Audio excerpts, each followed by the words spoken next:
তাদের আত্মার বিধি আত্মার কামনা করছি। এখন আমাদের সামনে যে ক্লাসটা শুরু হচ্ছে, আপনাদের সৌভাগ্য যে আমরা এমন একজন রিসোর্সফুল পার্সন আমাদের মাঝে উপস্থিত হয়েছেন, সুমন আহমেদ সাবির। উনি বাংলাদেশের মোটামুটি টেকনিক্যাল ইন্টারনেট এরিনাতে টেকনিক্যাল কমিউনিটিকে ওনাকে গুরু বলা হয়। আসলে ওনার প্যারালাল নাই বাংলাদেশে, আমি যতটুকু জানি, যে টেকনিক্যাল কমিউনিটিতে উনি মানে আধিপত্য বিস্তার করে রাখছেন।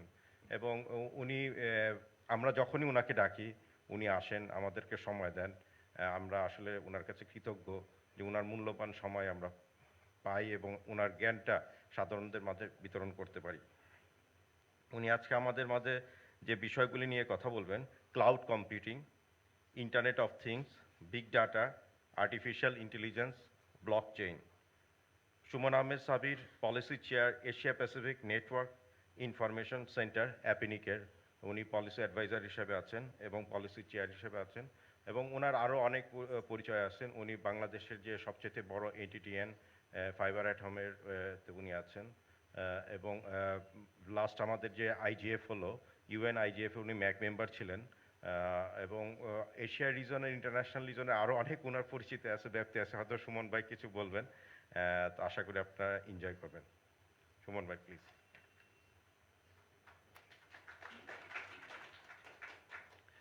আসসালামু ধন্যবাদ অনু, অনেক বড় লম্বা পরিচয় করিয়ে দেওয়ার জন্যে।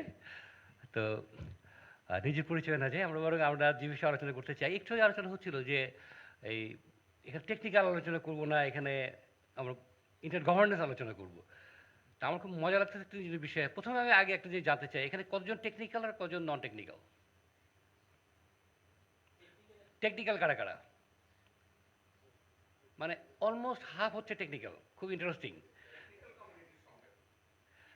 টেকনিক্যাল কমিউনিটির সঙ্গে হচ্ছে যারা ইন্টারনেট ডেভেলপমেন্টের সঙ্গে, ইন্টারনেট সার্ভিসগুলো ইমপ্লিমেন্টেশনের সঙ্গে এবং এই সার্ভিসগুলো রান করে মানুষকে সেবাটা পৌঁছে দেন, তারা হচ্ছে টেকনিক্যাল কমিউনিটি, যারা টেকনিক্যালি কাজ করে। আর বাকি সবাই হচ্ছে আদার্স গ্রুপ। কেউ সিভিল সোসাইটি হতে পারে, যারা কি হওয়া উচিত এক দিক নির্দেশনা প্রদান করে, বিজনেস কমিউনিটি যারা এই ইন্টারনেট ব্যবসাটাকে পরিচালনা করেন, বা অন্য যে কোনো ব্যবসায়ী করুন না কেন, সব ব্যবসায়ী ইন্টারনেটের সঙ্গে সম্পৃক্ত।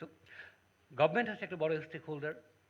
তো আমার মজা লাগছে এটা দেখে যে গ্লোবাল আইজিএফে গেলে ওখানে আমরা টেকনিক্যাল কমিউনিটি হচ্ছে খুব মাইনরিটি, এবং আমাদের ভয়েস প্রায় নেই বললেই চলে। তো ইয়েতে ওখানে এবার টেকনিক্যাল কমিউনিটি থেকে আমি কথা বলার সুযোগ পেয়েছিলাম। তো আমি প্রথমে যেটা বলছিলাম যে মানে আইজিএফ টেকনিক্যাল কমিউনিটির জন্য ন্যাচারাল প্লেস না, আমাদের জন্য খুব কষ্ট হয়। কারণ ওখানে আমি বললাম যে আমার সবচেয়ে বড় কষ্ট হচ্ছে যে, কারণ আমাকে একটা এই ফর্মাল ব্লেজার পরে ওখানে যেতে হচ্ছে। কারণ আমি যদি না পরে যেতাম, তাহলে একমাত্র আমি হতাম যে হচ্ছে দেখা গেলো শার্ট অথবা শার্ট তো পরে নিষেধের ভেতরে নর্মাল জ্যাকেট পরে ওখানে বসে আছি, বা কেটস পাই দিয়ে দাঁড়িয়ে আছি। তো খুব নিজেকে খুব অদ্ভুত লাগতো ওখানে। তো এই ফর্মাল জ্যাকেট পরে আনকমফোর্টেবল, সবচেয়ে সিলিয়াস এক্সাম্পল। তো এখানে দেখছি উল্টো, এখানে আমাদের টেকনিক্যাল কমিউনিটির লোকজন বেশি। তো আসলে আমাদের ইন্টারনেট গভর্নেন্স যদি আমরা সাকসেসফুলি করতে চাই, আমাদের সব সেক্টরের আসলে একটা জয়েন্ট পার্টিসিপেশন দরকার একসঙ্গে। ইন্টারনেট গভর্নেন্স বলতে আমরা বুঝি যে ইন্টারনেটে কীভাবে আমরা নারিশ করবো, এটা কীভাবে আমরা এগিয়ে নেব, এই সেবাগুলোকে কীভাবে মানুষের কাছে পৌঁছে দেবো। আবার সব সার্ভিসেরই বা সব টেকনোলজির একটা ভালো এবং মন্দ দিক আছে। ভালো দিকটাকে আমরা কীভাবে আরও মানুষের কল্যাণে, মানুষের সুবিধায় ব্যবহার করতে পারি, খারাপ দিকটাকে আমরা কীভাবে অ্যাভয়েড করতে পারি, তার ক্ষতি থেকে আমাদেরকে বা আমাদের ভবিষ্যৎ প্রজন্মকে রক্ষা করতে পারি, এইটাই ইন্টারনেট গভর্নেন্স, তাই না? তো এখন ইন্টারনেট গভর্নেন্সে অনেকগুলো চ্যালেঞ্জের কথা বলা হয়। যেমন এখন ইন্টারনেট গভর্নেন্সের একটা মেইন থিম হচ্ছে যে ইউএন যে এসডিজি গোলগুলো, যে সাস্টেনেবল ডেভেলপমেন্ট গোল, সেগুলোর সঙ্গে আমরা ইন্টারনেটকে কীভাবে সম্পৃক্ত করতে পারি, এবং করে আমাদের এই যে ডেভেলপমেন্ট, গ্লোবাল ডেভেলপমেন্ট যে টার্গেট, সেটাকে আমরা অ্যাচিভ করতে পারি, সেই লক্ষ্যে কাজ করে যাওয়া। তো সেই পার্সপেক্টিভে বিভিন্ন বিষয় আলোচনায় আসে। যেমন আমরা আজকে এখানে কথা বলতে চাই যে ইমার্জিং টেকনোলজি নিয়ে। অন্য নামগুলো বললো যে সব টেকনোলজি নিয়ে আমরা আসলে কি করবো ভবিষ্যতে, বা ইন্টারনেট গভর্নেন্স অ্যাসপেক্টে আমরা কি করতে পারি। আসলে ইন্টারনেট গভর্নেন্স ফোরামে কোনো টেকনোলজি শেখার জন্য আমরা আসি না, আমরা টেকনোলজিটার একটা মহৎ ব্যবহারকে নিশ্চিত করাই হচ্ছে আমাদের মূল লক্ষ্য। সেটাই হচ্ছে ইন্টারনেট গভর্নেন্স, যদি আমি এক কথায় বলার চেষ্টা করি। আমরা ইন্টারনেট গভর্নেন্স নিয়ে এক্সিস্টিং টেকনোলজি নিয়ে কিন্তু অনেক ধরনের চ্যালেঞ্জে আছে, যেটা হয়তো আপনারা গতকালকে শুনেছেন, আজকে আরও শুনবেন। যেমন একটু আগে সাইবার সিকিউরিটি নিয়ে কথা হচ্ছিল, একটা মেজর চ্যালেঞ্জ এই মুহূর্তে, যে ইন্টারনেটের কে ব্যবহার করে আমাদের বিভিন্ন সেক্টরের নিরাপত্তা বিঘ্নিত হচ্ছে। মজার ব্যাপার, যখন আমরা নিউ টেকনোলজিতে যাচ্ছি তখন কিন্তু এই চ্যালেঞ্জের মাত্রাটা আরও বহুগুণ বেড়ে যাচ্ছে। তো সেইটা আমরা কীভাবে অ্যাড্রেস করব, সেই বিষয়টাই আমরা হাইলাইট করার চেষ্টা করব আসলে আমরা কী করতে পারি। তো আমি অন্য কোনো বিষয় না যেয়ে আমরা আমাদের বিষয় নিয়ে আমরা আলোচনা একটু শুরু করি। কোনো রিপোর্ট আছে নাকি বা ইয়েতে? আচ্ছা, তো ও ফাইন, থ্যাংক ইউ, আমাকে হেল্প করতে হবে। তো আজকে আমরা মূলত ইমার্জিং টেকনোলজি, এখানে 4টা নাম আছে, বাট এছাড়া কিন্তু আরও অনেক টেকনোলজি আছে যেগুলো ইমার্জিং, যেগুলো হয়তো আজকে এই লিস্টে নেই। আগামী বছর দেখা যাবে যে এর সঙ্গে আরও নতুন নতুন আরও তালিকা যোগ হচ্ছে এবং খুব বড় হচ্ছে। এবং যে গতিতে ইন্টারনেট ডেভেলপমেন্ট হচ্ছে এবং তাতে এই রকম টেকনোলজিগুলো আসলে গ্র্যাজুয়ালি আরও অনেক আসবে এবং খুব দ্রুততার সঙ্গে আসবে। একটা জিনিস প্রেডিক্ট করা হয় যে গত 20 বছরে কিন্তু একটা বড় পরিবর্তন এসেছে। যারা আমরা 20 বছর আগে থেকে ধরি 96 থেকে যারা বাংলাদেশে ইন্টারনেট ব্যবহার করছি, সেই সময়ের ইন্টারনেট আর আজকে ইন্টারনেটের ভিতরে কোনো তুলনা চলে না। আমি এই রেশিও নিয়ে যদি বলি, আগামী 10 বছরে হয়তো এর চেয়ে আরও 3 গুণ, 5 গুণ বা 10 গুণ পরিবর্তন আসতে পারে। সেই পরিবর্তনের জন্য আমাদের তৈরি হতে হবে। আর সেই সঙ্গে সেই অনুপাতে আমাদের ইন্টারনেট গভর্নেন্সের চ্যালেঞ্জও কিন্তু বাড়বে। তো আমাদের তার জন্য আসলে প্রস্তুতি দরকার। সেই জন্য আমাদের এই শুধু টেকনিক্যাল কমিটি হলে হবে না, আমাদের সব স্টেক হোল্ডারকে নিয়ে আসলে আমাদের একসঙ্গে কাজ করতে হবে এই গভর্নেন্স চ্যালেঞ্জগুলোকে আমরা কীভাবে মোকাবেলা করতে পারি। যেমন এই মুহূর্তে বাংলাদেশের সামনে যে ইন্টারনেটের গভর্নেন্সের চ্যালেঞ্জগুলো খুব বেশি আলোচিত হচ্ছে, যেমন এই নির্বাচন কেন্দ্র করে একটু আগে বলছিলাম কথা প্রসঙ্গে, যে সোশ্যাল মিডিয়ার ব্যবহার গুজব ছড়াচ্ছে। আর এই কেউ বলছেন গুজব। এখন গুজবটা আসলে কি? গুজব হচ্ছে যে আমি গুজব বলতে বুঝি যে একটা ভুল বা একটা ভ্রান্ত তথ্য দিয়ে মানুষকে এক ধরনের, অথবা সত্য বা অর্ধসত্য তথ্য দিয়ে মানুষকে একটা কাজে উদ্বুদ্ধ করা বা অনুপ্রাণিত করা বা একটা দিকে পরিচালিত করার চেষ্টা করা।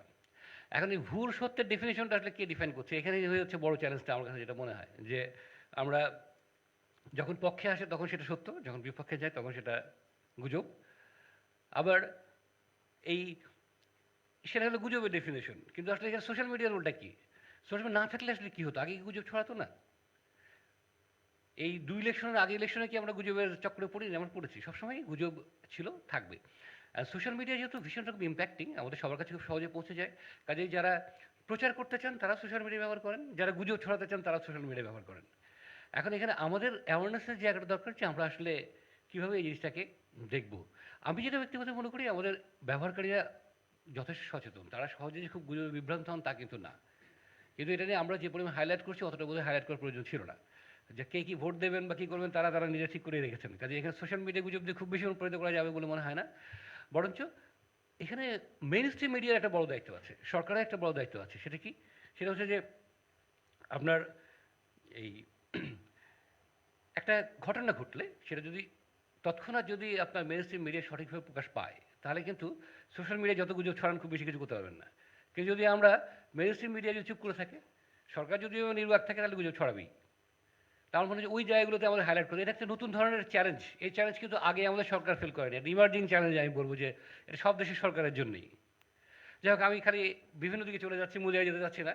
যেতে চাচ্ছি না কারণ এই কারণে যে এই জিনিসগুলো এত বেশি টেকনিক্যাল, এগুলো যদি আমরা আলোচনা শুরু করি তাহলে আমরা শেষ করতে পারবো না, এবং এন্ডেড আপ ইনটু মোর ডিটেল টেকনিক্যাল ডিসকাশন। এই জন্য বোধহয় একটু সময় ক্ষেপণের চেষ্টা করছিলাম আর কি। যাই হোক, তবু আমরা মূল বিষয়ে প্রবেশ করি। আমাদের প্রথম যে জিনিসটা আমরা বলছি ইন্টারনেট অফ থিংস। আমি বললাম যে টেকনিক্যাল আলোচনা করবো না, তবু একটু টেকনোলজি বলতে হয় যেহেতু টেকনিক্যাল বিষয়। আইওটি বলতে আসলে আমরা কি বুঝি? আমরা একদিন ইন্টারনেটে যেটা কী করেছি, আমরা মানুষের সঙ্গে কথা বলেছি, অথবা আমরা এক পাশে মানুষ আর এক পাশে একটা সার্ভার আছে যেখান থেকে আমি একটা ওয়েবসাইট দেখছি বা কোনো একটা কন্টেন্ট দেখছি, তাই না? একদিকে মানুষ আর একদিকে মেশিন, অথবা দুদিকেই মানুষ। এই ছিল ইন্টারনেট। কিন্তু যখন আমরা বলছি ইন্টারনেট অফ থিংসের কথা, তখন আমরা বলছি আসলে মানুষ নাই এখানে, এখানে মেশিনের সঙ্গে কথা বলছে। এই জন্য আমরা বলছি internet of things, internet of human না। থিংস কীরকম? আমরা অলরেডি বিলিয়নস অফ সেন্সর কিন্তু আমাদের ব্যবহার করছি আমরা বিভিন্ন কাজে, বিভিন্ন আমাদের প্রত্যেকের সামনে যে মোবাইল ফোনটা আছে, it comes with hundreds of sensors, তাই না? আমরা হাঁটলে সে মনিটর করে, আমরা এই কানের কাছে নিলে অটোমেটিক্যালি সে স্ক্রিনটা বন্ধ হয়ে যাচ্ছে, তাই না? আবার অনেকগুলো তো আবার রীতিমতো ব্লাড প্রেশার টেশার মাপা পর্যন্ত শুরু করেছে, অনেক মোবাইল ফোনের একটা জায়গায় চলে গেছে। আমাদের কথা সে শুনতে পায়, তাই না? আমাদের ছবি সে দেখতে পায়, সবই তো সেন্সরস। তো এরকম এখন সব ডিভাইসের সঙ্গে আসলে সেন্সর অ্যানাবল করতে চাচ্ছি, কারণ কি আমরা চাচ্ছি অটোমেশন। আমি গাড়ি গেটের সামনে আসলে গেট অটোমেটিক্যালি খুলে যাবে, তাই না? এটা সেন্সরের ব্যবহার। আবার এখন স্মার্ট হাউসের কথা বলছি। আমি অফিস থেকে বেরোনোর সঙ্গে সঙ্গে আমার বাসা নোটিস করবে বা আমার গাড়ি নোটিস করবে যে আমি নামবো। শীতের দেশে গাড়ি যাতে একটু ওয়ার্ম হয়ে থাকে, যাতে গাড়িতে ঢোকার পর আমার কষ্ট না লাগে। বাসায় যেয়ে যেন আমার লাইটটা একটু জ্বলে ওঠে ওই সময়তে, ওয়েদার অনুযায়ী, সন্ধ্যা না সকাল না বিকাল, কফি খেতে চাই কিনা, আমার জন্য কফি অটোমেটিক তৈরি হয়ে থাকলে তো মন্দ হয় না বিষয়টা। তো এই যে স্মার্ট হাউসের গল্পগুলো আমরা বলছি, বা আমার দরজা খোলার তালা চাবির দরকার নেই, আমি সামনে দাঁড়ালেই আমার টাকালেই দরজাটা খুলে যাচ্ছে। সো দিস আর অল অটোমেশনস, এবং এগুলো কিন্তু এখন বাস্তব, এগুলো কিন্তু খুব আমরা এখনও হয়তো ওই মাত্রায় ব্যবহার করছি না, কিন্তু এই প্রযুক্তিগুলো কিন্তু চলে এসছে অলরেডি, এবং অনেক দেশে অনেক জায়গায় ব্যবহৃত হচ্ছে, অনেকে করছে না, অনেক আমরা আজকে করছি, কেউ করছে কেউ করছে না, কেউ হয়তো কালকে করব। আবার আমরা আমাদের এই এটা তো গেল হচ্ছে যে হাউস হোল্ডের কথা বলছি, কিন্তু আমাদের যদি সর্বক্ষেত্রে হেলথ সেক্টরে আইওটির একটা ব্যাপক ব্যবহার আছে, ভীষণ রকম ব্যবহারের সুযোগ তৈরি হয়েছে। আমাদের একটা হচ্ছে যে হসপিটালের রোগীদের মনিটরিংয়ের জন্য যেমন, আবার আমরা যখন বাসায় থাকি আমরা তো অসুস্থ হতে পারি, তাই না? তো আমাদের অনেক হেলথ ইনফরমেশন অটোমেটিক্যালি, যেমন স্মার্ট ওয়াচ আমরা অনেকেই ব্যবহার করি, তাই না? অলরেডি এখানে হয়তো অনেকের হাতেই আছে। সেটা কিন্তু আপনার ব্লাড প্রেশার অনেক কিছু শরীরে মেজার করতে, ভাইটাল ডাটাগুলো রাখছে, আমরা দেখছি আমি দিনে কী পরিমাণ এক্সারসাইজ করছি, কী করছি। এখন এই ইনফরমেশনগুলো কিন্তু একটা সময় ডাক্তারের সঙ্গে যে আমরা শেয়ার করি, কিন্তু যদি এই আইওটি বেস এনভায়রনমেন্টের চিন্তা করি, আমার ডাক্তার হয়তো প্রতিদিন চাইলে পায় দেখতে পারেন তার কোন পেশেন্ট আসলে তার কথাগুলো নিজেগুলো ফরওয়ার্ড করছেন। তাকে বলেছি 5 কিলোমিটার হাঁটতে, সে আদৌ হাঁটছে কিনা, তাই না? আবার কারোর হার্টের যদি অ্যাবনর্মালিটি থাকে, আমি যদি শুধু আইওটির সঙ্গে যদি আর্টিফিশিয়াল ইন্টেলিজেন্সকে একটু যোগ করে দিই, তারপরে কী দাঁড়ায় যে এই যে কম্পিউটার ডাটাগুলো জমা হচ্ছে, সেই কম্পিউটার কাছে দেখতে পারে, আচ্ছা এই লোকটার হার্টবিট প্যাটার্ন তো অ্যাবনর্মাল মনে হচ্ছে, এই লোকটা তো সম্ভবত একটা স্ট্রোক হতে যাচ্ছে বা একটা হার্ট অ্যাটাক হওয়ার সম্ভাবনা আছে। সে ইনস্ট্যান্টলি সে একটা তার ডাক্তারকে ইনফর্ম করতে পারে যে এই লোকটা কিন্তু অসুস্থ হয়ে যাওয়ার সম্ভাবনা মনে করছি, হতে পারে না এই জিনিসগুলো। আবার বিগ ডাটা যখন বলছি, বিগ ডাটা কিন্তু আসলে এই প্রচুর ডাটার অ্যানালাইসিস, এই অসংখ্য মানুষের হেলথ ডাটা যদি একটা জায়গায় আমি জমা করি, সেই জমা করা ডাটা থেকে যদি আমি অ্যানালাইজ করি, করে আমরা কিন্তু অনেক ধরনের স্ট্যাটিস্টিক্যাল ইনফরমেশন বের করতে পারি, যে আসলে বাংলাদেশে কোন বয়সে মানুষের ডায়াবেটিস হয়, বা কোন এইজ গ্রুপে কোন ধরনের হেলথ প্রবলেমগুলো আমরা বেশি নোটিস করছি, তার পেছনে কারণটা কি আমরা খোঁজার চেষ্টা করতে পারি কিনা। তো আমাদের আসলে অনেকগুলো ডাইমেনশন ওপেন করছে কিন্তু এই প্রযুক্তিগুলো, আমাদের পজিটিভ দিকে যদি আমরা চিন্তা করি, তাই না? আমাদের সেটা সেটা হেলথ সেক্টর বললাম, সেটা যোগাযোগ ব্যবস্থা হোক, সেটা আমাদের এডুকেশন হোক, প্রত্যেকটা ক্ষেত্রে আসলে এই প্রযুক্তিগুলোর যে কত বহুমাত্রিক ব্যবহার সম্ভব, আমরা যদি ওইদিকে যাই তা দেখতে পারি। এখন আমরা আলোচনা করছি হচ্ছে ইন্টারনেট গভর্নেন্স নিয়ে। তাহলে এই ইন্টারনেট গভর্নেন্স আমাদের রোলটা কি? এই কল্যাণকর ব্যবহারগুলো কত বেশি আমরা মানুষের কাছে পৌঁছে দিতে পারি, এবং সেক্ষেত্রে সবার একটা নৈতিক দায়িত্ব আছে। কাদের দায়িত্ব আছে? আমাদের প্রযুক্তিবিদ যারা আমরা টেকনোলজি নিয়ে কাজ করি, আমাদের দায়িত্ব আছে এটাকে এগিয়ে নিয়ে যাওয়া। আমাদের সরকারের দায়িত্ব আছে এই এই মহৎ প্রয়াসগুলোকে প্যাট্রোনাইজ করা, সাহায্য করা, তাই না? এবং এইগুলোকে আরও প্রচার প্রসারের মাধ্যমে মানুষের কাছে এই সঠিক তথ্যগুলোকে পৌঁছে দেওয়ার জন্য আমাদের মিডিয়ার দায়িত্ব আছে। আমাদের সিভিল সোসাইটি বা বিজনেস কমিউনিটি যাতে এই ধরনের ব্যবসার দিকে উদ্বুদ্ধ হওয়ান, হয়ে সেগুলোকে এগিয়ে নিয়ে যান, তাহলে পরে আমরা আরও বেশি এর বেনিফিটগুলো আমরা নিতে পারবো। তো এই গভর্নেন্সের জায়গাটা হচ্ছে যে আমাদের প্রত্যেকের জায়গা থেকে কার কী রোল সেটাকে যদি আমরা ডিফাইন করতে পারি, আইডেন্টিফাই করতে পারি এবং এগিয়ে নিতে পারি, তাহলে আমরা আসলে আমাদের জন্য একটা মঙ্গলজনক কোনো জায়গায় পৌঁছতে পারি। তো বলতে বলতে আইওটি সম্বন্ধে বললাম, তবু আর্টিফিশিয়াল ইন্টেলিজেন্স সম্বন্ধে আরেকটু বলতে হয় যে আর্টিফিশিয়াল বলতে আমরা আসলে কী বুঝি, যে আমরা যদি যন্ত্রের ভিতরে একটা হিউম্যান লাইক ইন্টেলিজেন্স তৈরি করতে পারি, তখন আমরা তাকে বলছি আর্টিফিশিয়াল ইন্টেলিজেন্স, তাই না? সেটা সেই ইন্টেলিজেন্সে আসতে পারে অ্যানালাইজিং লট অফ ডাটা। তো সেটাকেও আসলে ঠিক সবাই আর্টিফিশিয়াল ইন্টেলিজেন্স বলে না, সেটা এক ধরনের স্ট্যাটিস্টিক্স বা পরিসংখ্যান থেকে গত তথ্য। আর্টিফিশিয়াল তখনই বলি যখন আমরা যেমন শিখি, আমরা একটা জন্মের পর থেকে আমরা যে আস্তে আস্তে বড় হই, আমরা প্রকৃতিকে শিখি, জ্ঞান আহরণ করি, সেখান থেকে আমরা নিজে থেকে একটা সেলফ লার্নিং ক্যাপাবিলিটিস ডেভেলপ করি, তাই না? আমরা এই যেমন আমরা যদি কুকুর বা শেয়াল দুটো প্রাণী যদি ডিফাইন করার চেষ্টা করি, আমরা তাকে দেখে বলতে পারি এটা শিয়াল, এটা কুকুর। কিন্তু এটা কম্পিউটারকে যদি চেনাতে হয় যে কোনটা শেয়াল আর কোনটা কুকুর, এটা খুব ডিফিকাল্ট যদি আপনি বাহ্যিক চেহারা দেখে আপনি ডিফাইন করতে চান। তো এখন এই আর্টিফিশিয়াল ইন্টেলিজেন্স হচ্ছে সেটাই, যেটা হচ্ছে যে এই লার্নিংয়ের জায়গাটা। ফর এক্সাম্পল, একটা ট্রায়াঙ্গেল দেখে আমরা বুঝতে পারি এটা ট্রায়াঙ্গেল, কিন্তু যদি তার মাথার একটা অংশ মুছে দেই, আমি মানুষ দেখে বলবো যে হ্যাঁ এটা ট্রায়াঙ্গেলের ছিল, উপরে একটু মুছে ফেলা হয়েছে। কিন্তু কম্পিউটারকে ওটা চেনানো কিন্তু খুব ডিফিকাল্ট, যে না সে বলবে না তিনটা মাথা তো মেলে নেই গাড়ি, এটা ট্রায়াঙ্গেল আমি বলতে পারছি না। তো এখন তো এই আর্টিফিশিয়াল ইন্টেলিজেন্স হচ্ছে সেই ইন্টেলিজেন্স যেটা আমরা যন্ত্রের ভেতরে এমব্যাড করতে চাই, যারা মানুষের মতো শিখতে পারে, জানতে পারে। এবার যদি করতে পারে তাহলে কিন্তু সে অনেকগুলো সিদ্ধান্ত নিতে পারে। একটু ওই যে গল্পটা বলছিলাম যে এআই দিয়ে সে দেখলো, ডাটা অ্যানালাইসিস করে যে এই লোকটা অসুস্থ থাকে, তাড়াতাড়ি সাপোর্ট দরকার, হয়তো অ্যাম্বুলেন্স তার বাসায় পাঠিয়ে দিলাম আমি। তো এই সিদ্ধান্ত নিতে পারার ক্ষমতা দিতে গেলে তাকে তো এই জ্ঞানগুলো দিতে হবে। আবার এইটাও কিন্তু আবার সেই এগেইন সেই একই প্রশ্ন, দুই ধারী তলোয়ার। একদিকে কম্পিউটার যদি জ্ঞানী হয় আমাদের ভীষণ কাজে লাগবে, এবং সে যদি এমন হিসেব করে দেখে চিন্তা করে যে না এই লোকটা বুড়ো হয়ে গেছে, এর আসলে বেশি দিন বাঁচার দরকার নেই, খামাখা কোনো প্রোডাক্টিভ না, এই লোকটাকে বেঁচে থাকার দরকার নেই, এবারে মরুক বরং থাক। এখন যদি কম্পিউটার এরকম সিদ্ধান্ত নেয় তাহলে কিন্তু আবার খুব বিপজ্জনক। তো এখন এই যে এই টেকনোলজিকে আমরা কীভাবে এই এই এই ব্যবহার করব, এই জায়গায় চলছে ভীষণ ভীষণ ভীষণ ভীষণ চিন্তিত সবাই আমরা। আমরা অন্যান্য জায়গায় ইন্টারনেট গভর্নেন্সে এখনও ভীষণ বিপদে আছি, সেটা সাইবার সিকিউরিটি হোক বা এই এই সোশ্যাল যে ইম্প্যাক্টগুলো, ডিফারেন্ট দেশের different culture, so different content, এক দেশের কন্টেন্ট আর এক দেশের জন্য খুব বেশি গ্রহণযোগ্য না। তো এই যে সমস্যাগুলো নিয়ে আমরা অলরেডি আছি, তার উপর যোগ হচ্ছে কিন্তু এই জাতীয় বড় বড় সমস্যাগুলো। তো আমরা নেক্সট স্লাইডে যে এতটুকু টেকনোলজি কথা বলি, এক যে আটকে গেলাম মনে হচ্ছে। তো যেমন আরেকটা বিষয় আজকে আলোচনা করছিলাম, ক্লাউড কম্পিউটিং, যে গল্পটা আমরা এখন প্রায়শই সবাই আমরা ক্লাউড নিয়ে, ক্লাউড সার্ভিস নিয়ে অনেক কথা বলছি, এবং এটা কিন্তু একটা ভেতরে ভেতরে আমাদের বাংলাদেশে সেভাবে ক্লাউড সার্ভিস এখনো আসেনি, কিন্তু এটা কিন্তু অলরেডি আমরা আসলে সবাই এক ধরনের ক্লাউড সার্ভিস ব্যবহার করছি, জানি বা না জানি। জিমেল ব্যবহার করেন না কে আছেন এখানে? কেউ নাই। সবার মোবাইলের ফটো নিশ্চয়ই গুগলে সিঙ্ক করা আছে, তাই না? তার মানে আমরা কিন্তু প্রায় প্রত্যেকেই কোনো না কোনো ক্লাউড সার্ভিস ব্যবহার করছি। যিনি অ্যাপল ইউজ করছেন, আইফোন ইউজ করছেন, তিনি আইক্লাউডে তার কন্টেন্ট রাখছেন। ক্লাউড বলতে আসলে কী বুঝছি, আমরা এতদিন আমাদের ডাটা রাখতাম আমাদের হচ্ছে লোকাল সার্ভারে বা পিসিতে, যেখানে আমাদের ডাটাগুলো সেট করতাম। এখন যেটা করা হয়েছে যে এই লোকাল স্টোরেজের বদলে আমরা ইন্টারনেটকে একটা স্টোরেজ এবং একটা কম্পিউটিং প্ল্যাটফর্ম হিসেবে দেখছি। আমার ডাটা কোথায় থাকলে আমার জানার দরকার নেই, সেটা ইট কুড বি এনিওয়্যার। আমি যে ক্লাউড সার্ভিস হিসেবে চুক্তি করছি, সে তার সার্ভারে ডাটা রাখছে। আমাদের ডাটা যে বাংলাদেশেই আছে, না পৃথিবীর কোন প্রান্তে আছে, বা একসময় কয়টা কপি আছে, স্ট্যান্ডার্ড যদি আমি একটা ক্লাউডের টেকনিক্যাল ডেফিনেশন দিই, যে কোনো ডাটার অ্যাটলিস্ট 3টা কপি থাকতে হবে, নাহলে এইগুলো ঠিক ইট সিকিউর, ইভেন একটা লোকাল ক্লাউডেই।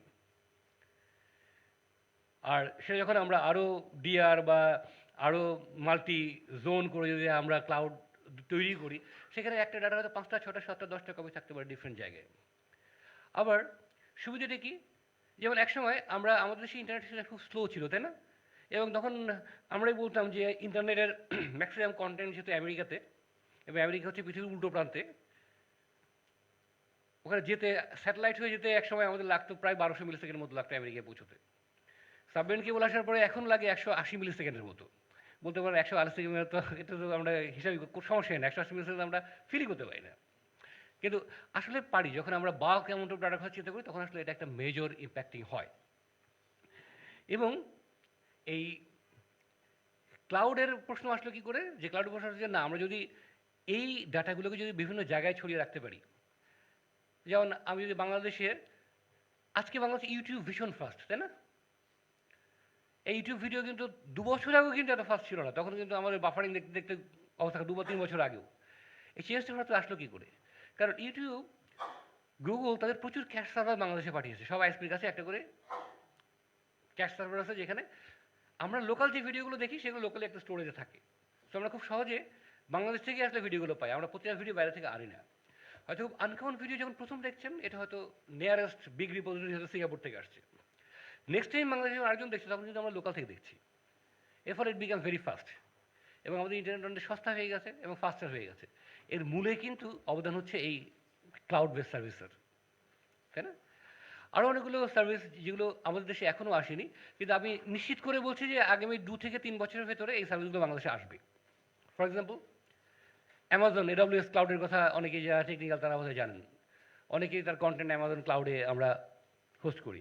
গুগল ক্লাউড তো সবাই চেনে, আমরা ব্যবহারই করছি অলরেডি, অনেকে বিনা পয়সায়, কেউ পয়সা দিয়ে ব্যবহার করছি। তাই না? অ্যাপলের আইক্লাউড বলি, এগুলো হচ্ছে নাম করা। এছাড়াও কিন্তু বিভিন্ন সার্ভিস প্রোভাইডার কিন্তু তাদের নিজস্ব ক্লাউড সার্ভিস প্রত্যেকটা দেশে অফার করছে এবং মানুষ ব্যবহার করছে। এতে করে সাধারণ মানুষের কী সুবিধা হচ্ছে? ফর এক্সাম্পল, আমি বাংলাদেশের একটা কমন প্রবলেমের কথা বলি, যেটা বাংলাদেশে এখনও এসএমই সেগমেন্টের যে অর্গানাইজেশনগুলো, তার প্রায় প্রত্যেকটা সাফার করে। কারণ প্রত্যেকের ইমেল দরকার হয়, নিজস্ব ডোমেইন নেম লাগে, তারা সেটা করেছেন এবং তাদের অফিসে একটা ইমেল সার্ভার আছে এবং একজন সিস্টেম অ্যাডমিনিস্ট্রেটর আছে। এবং সেই সিস্টেম অ্যাডমিনিস্ট্রেটরের কাজ হচ্ছে সারাদিন সবার কম্পিউটার ঠিক করা, প্রিন্টার ঠিক করা, তাদের ইমেল যাচ্ছে না এসব দেখে বেড়ানো। ওই সার্ভারটার দিকে মন দেওয়ার তার সময় থাকে না। এবং হঠাৎ একদিন সকালবেলা সার্ভারটা ক্র্যাশ করে, পুরো অফিসের ইমেল বন্ধ হয়ে যায় এবং তারা সবাই মাথায় হাত দিয়ে বসে থাকে যে আমি এখন কী করবো। এবং আইএসপি সার্ভিস প্রোভাইডার সবাইকে ফোন টোন করে একটা অস্থির একটা পরিস্থিতি। আমি বহুবার এই পরিস্থিতি ফেস করেছি বিভিন্ন অর্গানাইজেশন থেকে। কিন্তু তার একটা খুব ভালো সমাধান, কিন্তু যদি এদের জন্যে যাদের পক্ষে আসলে ভালো ডাটা সেন্টার মেনটেন করা সম্ভব না, সার্ভার মেনটেন করা সম্ভব না, তারা যদি তাদের কন্টেন্টগুলো ক্লাউডে রাখেন, সেখানে a bunch of expert people এবং হিউজ রিসোর্স, অনেক জায়গায় ব্যাকআপ আছে। কাজেই ওখানে ওই সার্ভার ক্র্যাশ করেছে বা র্যাম নষ্ট হয়ে গেছে বা এই নাই, এইসবের কারণে সার্ভিস ইন্টারাপ্শনের সুযোগ খুব কম। সো আমাদের লাইফ অনেক ইজি এবং সিমলেস হতে পারে যদি আমরা এরকম সার্ভিসে যেতে পারি। এখন সেই সার্ভিসটা বাংলাদেশে সে ধরনের সার্ভিস এখনও সেভাবে জনপ্রিয় হয়ে ওঠেনি। যারা অনেকে এই বাইরের সার্ভিসগুলোতে বাইরেই রাখছেন, সিঙ্গাপুরেই রাখছেন বা অন্য কোনো পৃথিবীর কোথাও রাখছেন, আর ক্লাউডে গেলে কোথায় গেছে আমি জানি না, সেটা কোথায় কপিটা কোথায় আছে আমি জানি না। তো এই পার্সপেক্টিভে যেটা হচ্ছে যে আমাদের দেশে হয়তো এরকম সার্ভিস অফারিং খুব শীঘ্রই আসবে এবং অনেক লোকাল কোম্পানিও আসবে। আবার তাদেরকে গ্লোবাল চ্যালেঞ্জ ফেস করতে হবে, কারণ আমি জানি যে এই গুগল, অ্যামাজন, আইক্লাউড বা আরও আশেপাশের দেশের যে বিভিন্ন ক্লাউড সার্ভিস প্রোভাইডাররা, তারা এখন অঙ্ক করছে যে বাংলাদেশে গেলে কি কমার্শিয়ালি ভ্যাবল হবে কিনা। কারো অলরেডি ভ্যাবল হয়ে গেছে, কারো আগামী 2-1 বছর হবে, আমাদের যেটা ইন্টারনেট গ্রোথ হচ্ছে। সো তারা অচিরেই বাংলাদেশে আসছেন এবং কোনো একটা ডাটা সেন্টারে তারা বসবেন এবং এই সার্ভিসগুলো আমাদের দেশে অফার করবেন। এই জায়গাতে গভর্নেন্সের চ্যালেঞ্জগুলো কী? এতদিন আপনার ডাটা কিন্তু আপনার কম্পিউটারে আপনার কাছে আছে, আপনার ডাটা কিন্তু আরেকজনের কাছে দিয়ে দিলেন, তাই না? অন্যের হেফাজতে আপনি রাখছেন। আমরা ব্যাংকে টাকা রাখতাম, ক্লাউডের কাছে আমরা ডাটা রাখছি, অর্থাৎ ডাটার জন্য একটা ব্যাংক, তাই না? কম্পিটিশনের জন্য আমরা নিজের প্রসেসর ইউজ করতাম, দেখলাম যে আমার ল্যাপটপের এই পুরনো হয়ে গেছে, চেঞ্জ করার কি দরকার, আমি ক্লাউডে একটা সার্ভার নিলাম, ওখানে ওদের কোর নিয়ে নিলাম, ওখানে আমি কম্পিউট করবো, অনেক ফাস্টার কম্পিউট করতে পারি এবং প্রভিশন অনুযায়ী সময় লাগে কয়েক মিনিট। আপনি যদি নিজের একটা সার্ভার আপডেট করতে চান, আপনাকে দোকানে যেতে হবে, দেখতে হবে, কিনতে হবে, লাগাতে অনেক সময়ের ব্যাপার। বা অফিসে একটা সার্ভার চেঞ্জ করতে চান, অ্যাটলিস্ট 1 মাসের প্ল্যান করতে হবে আপনাকে টোটাল।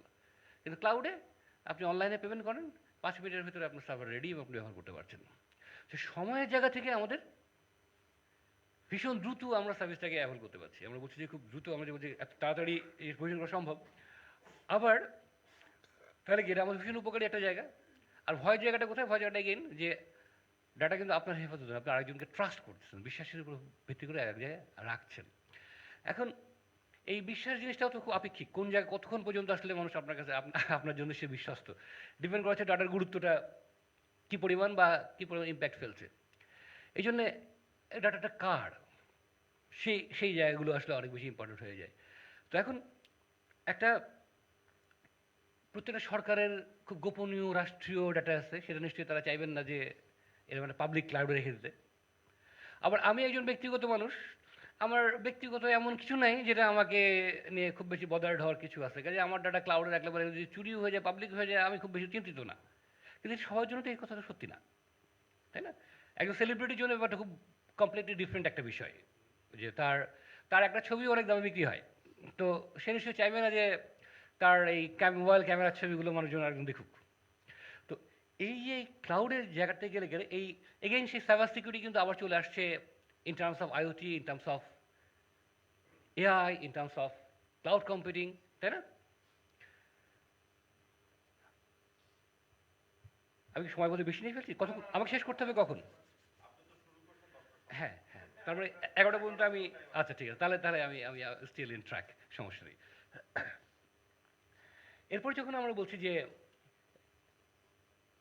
ব্লক চেইন, আমি ঢোকার সঙ্গে সঙ্গে ব্লক চেইনের প্রশ্ন করা হয়েছিল, কিন্তু আমি প্রথমে বলি যে ব্লক চেইন সম্বন্ধে আমি সবচেয়ে কম জানি। আর এটা যেহেতু সুবিধা হচ্ছে যে যেহেতু আমরা এখানে টেকনোলজি আলোচনা করছি না, আমরা আলোচনা করছি গভর্নেন্স নিয়ে, কাজে আমি সাহস করে কিছু কথা বলতে পারি ব্লক চেইন নিয়ে। সেটা হচ্ছে যে ব্লক চেনকে যদি সহজভাবে বুঝতে চাই, ব্লক চেন আসলে কাইন্ড অফ একটা লেজার খাতার মতো। আমরা যে ব্যাংকে যদি আমরা এবং এই জন্য বললাম এই কারণে, ব্লক চেনের সবচেয়ে পপুলার অ্যাপ্লিকেশন এই মুহূর্তে হচ্ছে বিটকয়েন, তাই না? ক্রিপ্টোকারেন্সি, আমরা এইটুকু সবাই জানি আমরা। এবং এটা কি আসলে, ফর এক্সাম্পল আমি অনুর কাছে টাকা পাঠাতে চাই,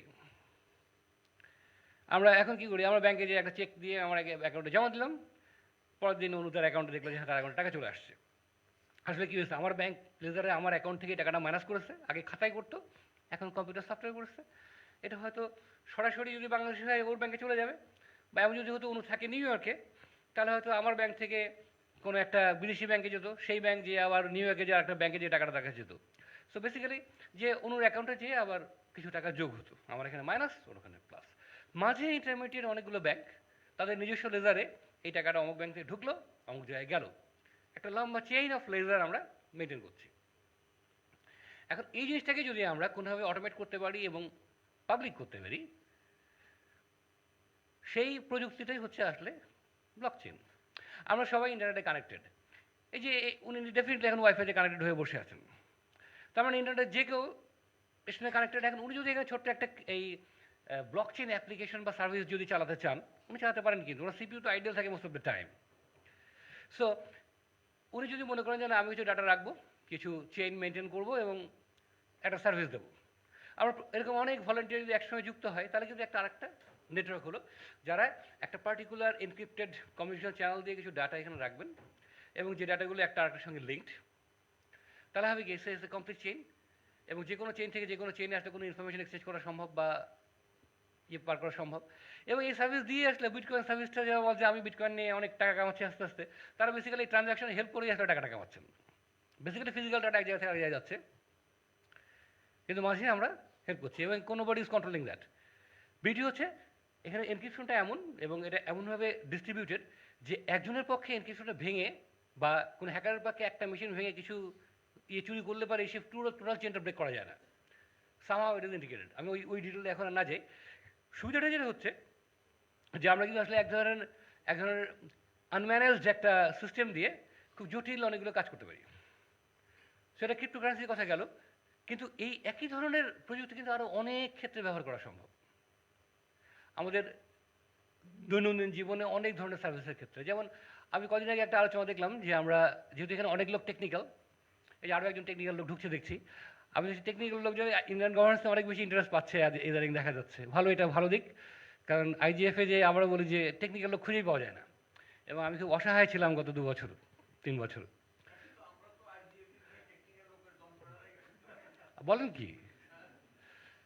তাহলে তো তার মানে দেখেন কত বড় একটা গ্যাপ হয়ে আছে এখানে। টেকনিক্যাল লোকজন মনে করছে যে সব নন টেকনিক্যাল লোকজন, আর আপনারা বলছেন উল্টো কথা। তার মানে এই ভালো গভর্নেন্সের জন্য আমাদের ভিতরে আসলে আর অনেক বেশি কোলাবোরেশন দরকার। তো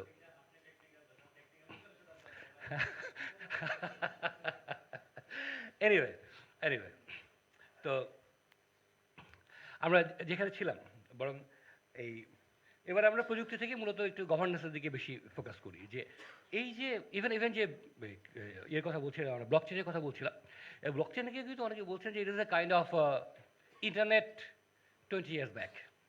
মানে 20 বছর আগে যখন ইন্টারনেট শুরু হয়েছিল, তখন আসলে আমরা বুঝছিলাম এটা it is something will very much impacting, কিন্তু আমরা জানতাম না আসলে এটা কোথায় যেয়ে পৌঁছবে। 20 বছর পরে আজকে আমরা রিয়েলাইজ করছি যে এটা কী পরিমাণ আমরা এর উপরে নির্ভরশীল, এবং আমরা আরও কী পরিমাণ নির্ভরশীল হতে যাচ্ছি। তো এই এই ক্রিপ্টোকারেন্সিও কিন্তু এই ব্লকচেন টেকনোলজি হোক, সে ব্লকচেন হোক বা এর কোনো ভ্যারিয়েন্ট হোক, এরকম কোনো একটা টেকনোলজি কিন্তু আসলে একসময় ভীষণভাবে ইম্প্যাক্টফুল হবে, এবং সেগুলো ইন্টিগ্রেট হবে অন্যান্য সব সার্ভিসগুলোর সঙ্গে, to manage transaction, to manage authenticity, to manage security, সব জায়গায় কিন্তু একটা ভালো রোল প্লে করতে পারে। কাজে সেটারও একটা গভর্নেন্স সাইডটা আমাদের দেখাটা অত্যন্ত গুরুত্বপূর্ণ।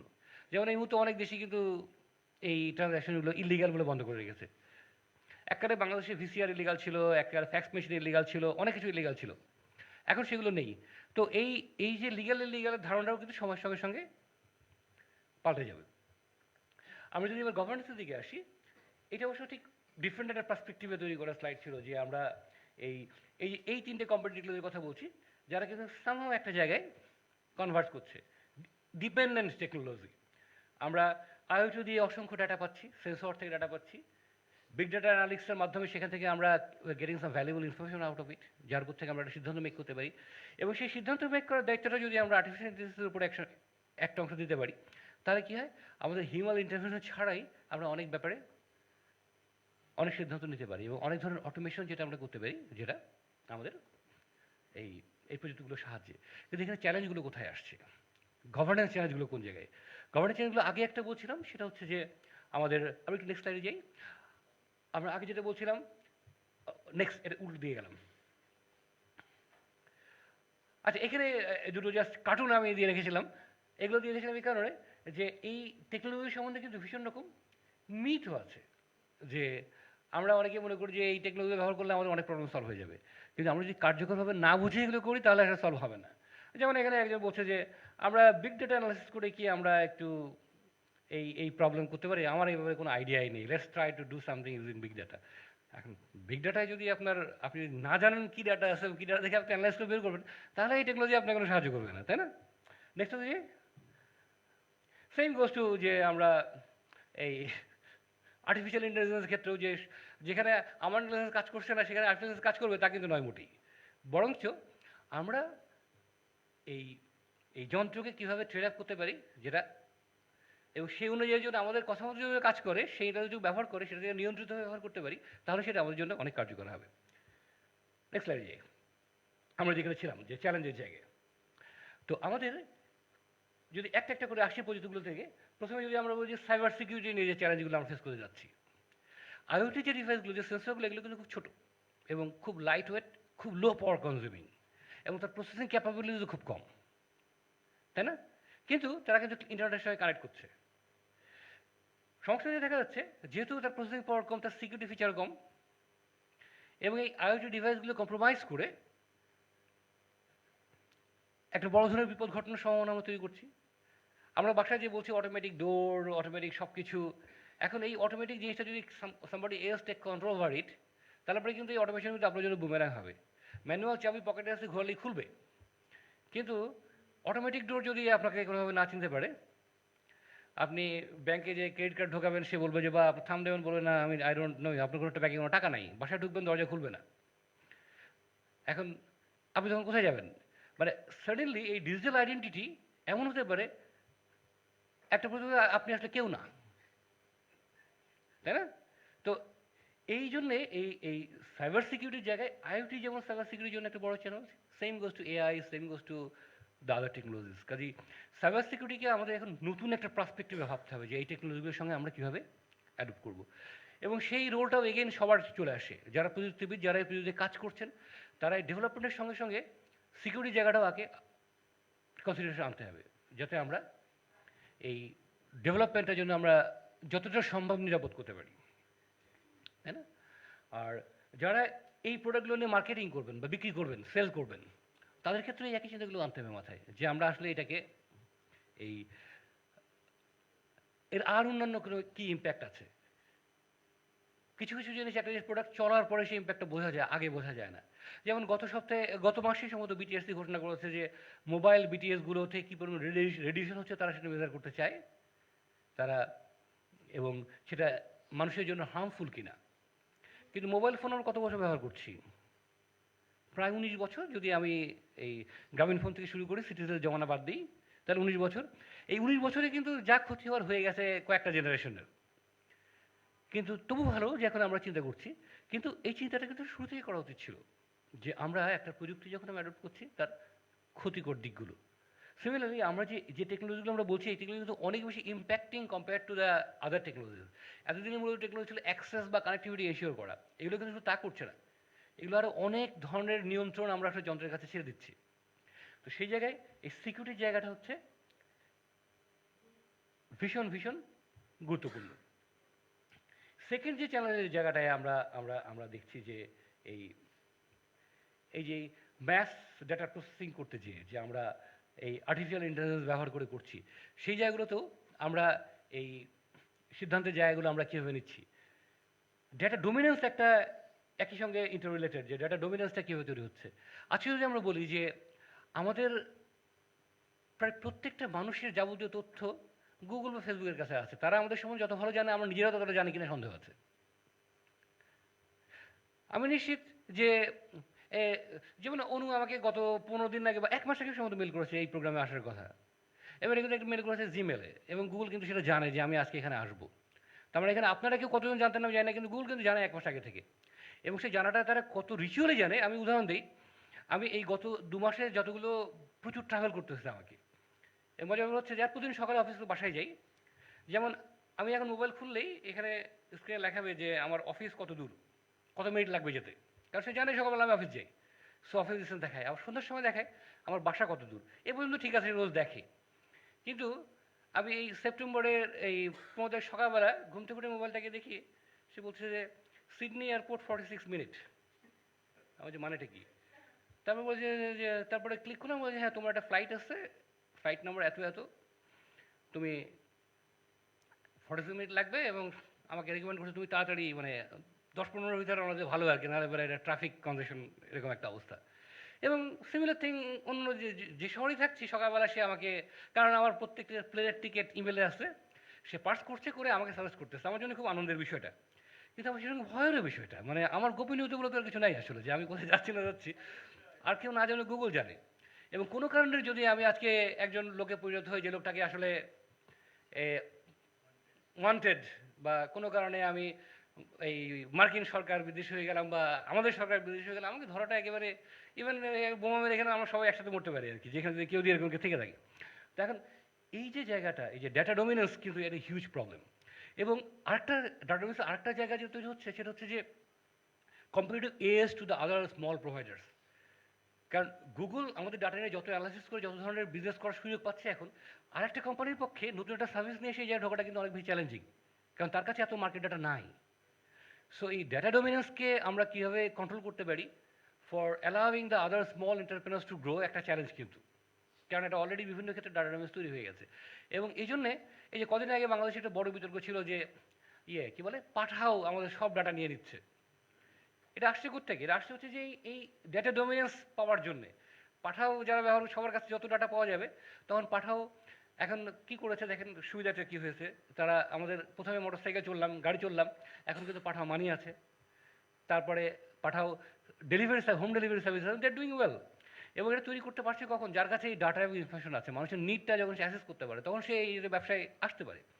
কাজে data is a very important critical factor. So এই ডাটাটা কতটুকু কার কাছে পাঠাবো, কী দেবো, এই জায়গায় একটা গভর্নেন্সের একটা বড় জায়গা আছে। এখন চ্যালেঞ্জের জায়গা হচ্ছে আমরা যদি ডাটা বন্ধ করে সব কিছু বন্ধ করে থাকি, তাহলে পরে আমরা প্রযুক্তির সুবিধাগুলো পাবো না। আবশ্যক ছেড়ে দিলে নিয়ন্ত্রণটা কার কাছে চলে যাচ্ছে আমরা কিন্তু আসলে জানি না। তো সেই জায়গাটাতে আসলে আমাদের একটা সবাই মিলে একটা জায়গায় আসা উচিত, যে সে আসলে কীভাবে আমরা এই সমাধানটার এই ইস্যুগুলোকে আমরা আসলে হ্যান্ডেল করতে পারি। মূল যে উদ্দেশ্য সেটা হচ্ছে এই প্রযুক্তিগত সুবিধাগুলো মানব কল্যাণে ব্যবহার করা, আর এর ক্ষতি থেকে নিজেদেরকে বাঁচানো। এখন কার কী রোল আমাদের ডিফাইন করতে হবে। এবং চ্যালেঞ্জের জায়গা যে এখনও কিন্তু আমাদের এইসব সমাধানগুলোর কোনোটারই সঠিক কোনো সমাধান নাই আমাদের কাছে। আমরা বিভিন্ন জন আলোচনা করছি, প্রপোজ করছি, কিন্তু আসলে এই সমাধানগুলো আমাদের খুঁজে বের করতে হবে, নাহলে কিন্তু আগামী দিনগুলো আমাদের জন্য অনেক বেশি কঠিন এবং অনেক বেশি বিপদসংকুল হয়ে উঠতে পারে। থার্ড যেটা আমরা বলছি আরেকটা কনভার্সেশন, এথিক্যাল ডিসিশন মেকিং, তাই না? গভর্নমেন্ট চ্যালেঞ্জের কথা বলছি। এথিক্যাল ডিসিশন মেকিং কেন? সেই অ্যাটর্নি ইন্টারভিউতে প্রশ্ন আসছে, যখন যন্ত্রকে আমরা ডিসিশন নেওয়ার সিদ্ধান্ত দিচ্ছি, সে এথিক্যাল ডিসিশন মেক করছে কিনা। যেমন আমি একটা গল্প কথা বলছিলাম যে এরা বুড়ো হয়ে গেছে, বাচ্চার দরকার দেয়, তো আমরা নিশ্চয়ই এরকম ডিসিশন দিতে চাই না। রিয়েল লাইফ প্রবলেম যেটা আমি সবসময় যে কোনো এই আইজি গল্পে আইআই নিয়ে কথা বলতে গেলে যে গল্পের উদাহরণটা দিই, যেমন এখন এই যে ড্রাইভারলেস কার নিয়ে যে বিতর্কটা, যে এই ড্রাইভারলেস কারে একজন যাত্রী যাচ্ছেন, সামনে একটা বাচ্চা রাস্তা পার হচ্ছে, হঠাৎ করে চলে আসছে। এখন গাড়িগুলো সিদ্ধান্ত নিতে হবে, সিদ্ধান্ত হচ্ছে গাড়ি, মানুষ তো না, স্টিয়ারিংয়ে তো মানুষ নেই। সে যদি বাচ্চাটাকে মেরে ফেলে, একটা বিরাট একটা ক্রাইম। সে ব্রেক করলে গাড়িটা উল্টে গেলে গাড়ির প্যাসেঞ্জারও মারা যেতে পারে। এখন এই যন্ত্র কী সিদ্ধান্ত নেবে আসলে? এই সিদ্ধান্ত নেওয়ার দায়িত্বটা কার? যে প্রোগ্রামার এই গাড়ির এই সফটওয়্যার তৈরি করে তার, না কার ম্যানুফ্যাকচারের, না এই সরকার নির্ধারণ করে দেবে যে তুমি এক্ষেত্রে এই সিদ্ধান্ত নিবা? কারণ মানুষের ক্ষেত্রে আমরা ট্রানজিয়েন্ট ওই মুহূর্তের প্রেক্ষাপটে একটা সিদ্ধান্ত নেই, কিন্তু মেশিন কিন্তু মানুষের মতো সিদ্ধান্তের ক্ষমতা এখনও রাখে না, এবং কবে রাখবে আমরা জানি না। তো এই জায়গায় আসলে আমরা কী সিদ্ধান্ত নেব? এগুলো হচ্ছে আমাদের চ্যালেঞ্জ, যে আমাদের একটু একটা ওয়ে আউট বের করতে হবে। তো সেই জায়গাগুলোতে এগেইন সেই একই প্রশ্ন চলে আসে। সবার কিন্তু আসলে এখন প্রোগ্রামার বা কোডাররা কিন্তু খালি প্রোগ্রাম লিখলেই হবে না, অ্যালগরিদম লিখলেই হবে না। অ্যালগরিদম লেখার সঙ্গে সঙ্গে এথিক্যাল কনসিডারেশন আনতে হবে, যেটা হিউম্যানকে কীভাবে ইমপ্যাক্ট করছে, মানুষকে কীভাবে ইমপ্যাক্ট করছে, আমরা কোন সিদ্ধান্ত কীভাবে নেব, সেই জায়গাগুলোকে আমাকে খুঁজে বের করতে হবে, তাই না? তারপর আরও যে আইজি চ্যালেঞ্জগুলো তৈরি হচ্ছে, যেমন অ্যানোনিমাইজেশন, গোপনীয়তা রক্ষা করা। এখন ডেটা যদি আমি কালেক্ট করি, সেখান থেকে যদি আমি সিদ্ধান্ত নিই যে ডাটাটা ইউজ করতে হবে, কিন্তু এই গোপনীয়তা রক্ষা করা, মানুষের পার্সোনাল আর প্রাইভেসি রক্ষা করা কিন্তু ভীষণ ভীষণ গুরুত্বপূর্ণ। এবং এই জন্য ডাটা কালেকশনের ক্ষেত্রে একটা সুনির্দিষ্ট নীতিমালা থাকা প্রয়োজন। সেটা পার্সোনাল ডাটাই হোক, সেটা অন্য যে কোনো ডাটাই হোক, ডাটা কালেকশন করে যখন স্টোর করা হবে, সেটা ক্লাউডে যাক বা অন্য যেখানে যাক না কেন, সেখানে অ্যানোমালাইজেশন খুব ইম্পর্ট্যান্ট। যেমন ফর এক্সাম্পল, যে আমরা প্রত্যেকে ইন্টারনেট ব্রাউজ করছি, তাই না? আপনি যখন লিখছেন www.facebook.com, আপনার একটা কোয়ারি যাচ্ছে আপনার ডিএনএস সার্ভারের কাছে। কাজেই আপনার ডিএনএস ওনার কিন্তু জানে যে আপনি কখন কোন সাইট ব্রাউজ করছেন, তাই না? এবং আমি যদি কদিন পরে ঘোষণা করি এই যে উনি তো এইসব সাইট দেখেন, উনি আসলে মৌলবাদী ইত্যাদি ইত্যাদি বলে একটা গল্প বানানোর চেষ্টা করলাম, এটা তো আসলে আপনার পার্সোনাল রাইটের উপরে এক ধরনের আঘাত, তাই না? হ্যাঁ, আমি অ্যানালাইসিস করতে পারি আসলে আমাদের দেশের শিশুরা কোন ধরনের সাইট ব্রাউজ করে, কোন এজ গ্রুপ কোন ধরনের সাইট ব্রাউজ করে, তাই না? তাদের ইন্টারেস্টটা কোন দিকে, সেগুলো কিন্তু একটা কনস্ট্রাকটিভ অ্যানালাইসিস। কিন্তু সেখানে যদি আমি নাম ধরে ধরে বলে দিই আমাকে এটা করে, সেটা কিন্তু আসলে ব্যক্তিগতভাবে অত্যন্ত হানিকর। তো সেই অ্যানোনিমাইজেশনের জায়গাটা আমরা আসলে প্রত্যেক জায়গায় আমাদের লক্ষ্য রাখা উচিত, আমরা যারা কাজ করছি। কাজে আমি ডাটা যখন স্টোর করবো, সেখানে আমার নাম রাখার দরকার নেই, বাকি অংশগুলো রাখতে পারি, পার্সোনাল অ্যাড্রেস রাখার দরকার নেই, কিন্তু আমি লোকালিটি রাখতে পারি। তো এইভাবে এই ডেফিনেশনগুলো আসলে আমরা যারা ডেভেলপ করবো যখন একটা সফটওয়্যার, তখন আমাদের চিন্তা করতে হবে। আবার যখন একটা প্রতিষ্ঠান একটা সফটওয়্যার ডেভেলপ করবে বা ব্যবহার করবে, যেখানে পাবলিক ডাটা থাকবে, সেখানে তাদেরকে ভাবতে হবে আসলে কোন ডাটাগুলোকে আমি নেব। পাঠাওকে ভাবতে হবে আসলে তারা কোন জায়গা থেকে এই এই এই অ্যানোমালাইজেশনের কাজটা তারা করছেন কিনা। তারা ডেফিনেটলি সেখান থেকে বিজনেসের জন্য যে ডাটা কালেক্ট করছেন তারা করবেন, কিন্তু সেখানে যাতে কারোর ব্যক্তিগত তথ্য যাতে পাবলিক না হয়, এটা ইনশিওর করার দায়িত্ব প্রত্যেকটা প্রতিষ্ঠানের, যারা এই জাতীয় সেবা দিচ্ছেন বা যারা ক্লাউড সার্ভিস মেনটেন করছেন, তাদের ক্ষেত্রে এটা খুব গুরুত্বপূর্ণ। Same goes two transparency. আসলে ট্রান্সপারেন্সি, এইসব প্রযুক্তির ক্ষেত্রে ট্রান্সপারেন্সি ভেরি ভেরি ইম্পর্টেন্ট। এই জন্য কী করে না করে, কী করতে পারে, কী ক্ষতি করতে পারে, এই বিষয়ে যদি আমরা না জানি তাহলে খুব মুশকিল। আবার চলে আসি নির্বাচনে, আমরা ইভিএম নিয়ে খুব বিতর্ক করছি ইদানিং, যে আসলে যদিও খুব ছোটো মাত্রায় ইউজ হচ্ছে বলে খুব একটা ইম্প্যাক্ট নেই, কারো কোনো মাথা ব্যথা নেই, থেমে গেছে বিষয়টা। কিন্তু আসলে গণ্ডগোলের জায়গাটা কোথায়? যন্ত্রটার কি কোনো দোষ আছে নাকি যে এটা মানে, তাহলে এত আপত্তির জায়গা হচ্ছে? আপত্তির জায়গা তো আসলে যন্ত্রে না, আপত্তির জায়গা হচ্ছে দুটো জায়গায়, একটা হচ্ছে ট্রাস্ট আর একটা হচ্ছে ট্রান্সপারেন্সির জায়গায়, তাই না? আমরা একসময় কালো ব্যালট পেপার থেকে সাদা ব্যালট পেপারে কেন এসেছিলাম? ট্রান্সপারেন্ট বাক্স। এবার সকালবেলা আমরা রুমে ঢুকতে পারি যে এটা খালি আছে, আমরা এখানে ভোট দিয়ে শুরু করলাম এখান থেকে। কালো মানে আগেই ভরা আছে কিনা আমি কীভাবে জানি? সো আমাদের সাদা করতে হয়েছিল। এখন আমি যখনই আবার ইভিএমে গেলাম, আমরা কিন্তু জিনিসটাকে কালো বাক্স করে ফেললাম। আমরা কিন্তু জানি না যে ভেতরে কী হচ্ছে না হচ্ছে। এটা ডিপেন্ড করে যারা এটা প্রোগ্রাম করেছেন অথবা যারা পরিচালনা করছেন তাদের সততার উপরে। যদি দেশের সব মানুষের ইলেকশন কমিশনের উপরে আস্থা থাকে, তাহলে আসলে ইভিএম ইউজ করলেন না ই ভোটিং ইউজ করলেন, কেউ মাথা ঘামাবে না। মূল জায়গাটা হচ্ছে ট্রাস্ট। আর ট্রাস্ট কখনোই আপনি অর্জন করতে পারবেন যখন আপনার ট্রান্সপারেন্সি থাকবে। তো এই যন্ত্রগুলোর ক্ষেত্রে নতুন নতুন জিনিস যখন নিয়ে আসবেন, নতুন একটা কোম্পানি একটা সার্ভিস নিয়ে আসলো based on all this hi tech technologies, তো সেই জায়গাগুলোতে এই ট্রান্সপারেন্সি ইজ ভেরি ইম্পর্টেন্ট। তার যন্ত্র কী কাজ করে, আর আজকে যদি এই ইভিএমের উদাহরণ যদি দিই, আজকে যদি প্রকাশ করা হয় যে ইভিএমের এই কোড আছে, এই চিপসেট আছে, দিস ইজ দ্য ডিজাইন, এইভাবে ভোটিং হয়, তাহলে কিন্তু এখানে এই রুমের ভিতরে তো 5 জন অ্যানালাইসিস বলবে যে না, এই ইভিএম যন্ত্রতে কোনো রকম চুরি হওয়ার সম্ভাবনা নাই যদি এই চিপ এবং এই কোডিং থাকে। সে জিনিস কিন্তু আমাদের সামনে নাই, তাহলে কি আমরা বিশ্বাস করবোই যত ভালো যন্ত্রই হোক? আর এই জায়গাটাতে ভবিষ্যতে আরও এরকম অসংখ্য নতুন নতুন প্রযুক্তি, নতুন নতুন সলিউশন, নতুন বিজনেস আসবে আমাদেরকে। সেই জায়গাগুলোতে এই ট্রান্সপারেন্সি জায়গাটা হবে অত্যন্ত গুরুত্বপূর্ণ। কাজেই আমরা যারা ব্যবসা করব নতুন প্রযুক্তি, তাদেরকে এই জায়গায় মনোযোগী হতে হবে। আমাদের সরকারকে বাধ্য করতে হবে এইসব প্রতিষ্ঠানকে যারা তারা এই ট্রান্সপারেন্সি এনশিওর করে। আমরা যারা ডেভেলপার, যারা এই প্রযুক্তি তৈরি করব, তারাও যেন চিন্তা রাখি যে এই জায়গাটা যেন মানুষের সামনে পরিষ্কার হয়। এটা একটা হচ্ছে যে দুটো সুবিধা, একটা হচ্ছে যে মানুষ ভুল তো করতেই পারে, তাই না? আমরা একটা নতুন প্রযুক্তি তৈরি করতে গেলে সেখানে অনেক কিছুই অজানা থাকে, সেই জায়গাগুলো যদি ট্রান্সপারেন্ট থাকে তাহলে কিন্তু আমরা কনস্ট্রাকটিভ ফিডব্যাক পাবো, সেখান থেকে আমাদের ডেভেলপমেন্টের সুযোগ থাকে। কিন্তু আমরা যদি গোপনভাবে চালিয়ে যাই তাহলে কিন্তু আমরা আসলে সেই জায়গাটা অ্যাচিভ করতে পারবো না। এবং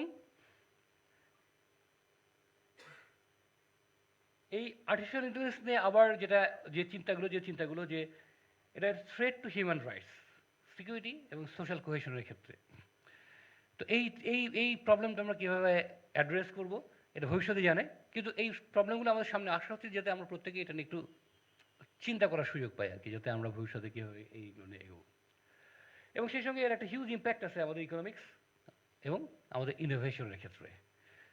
নেক্সট স্লাইডে যাই।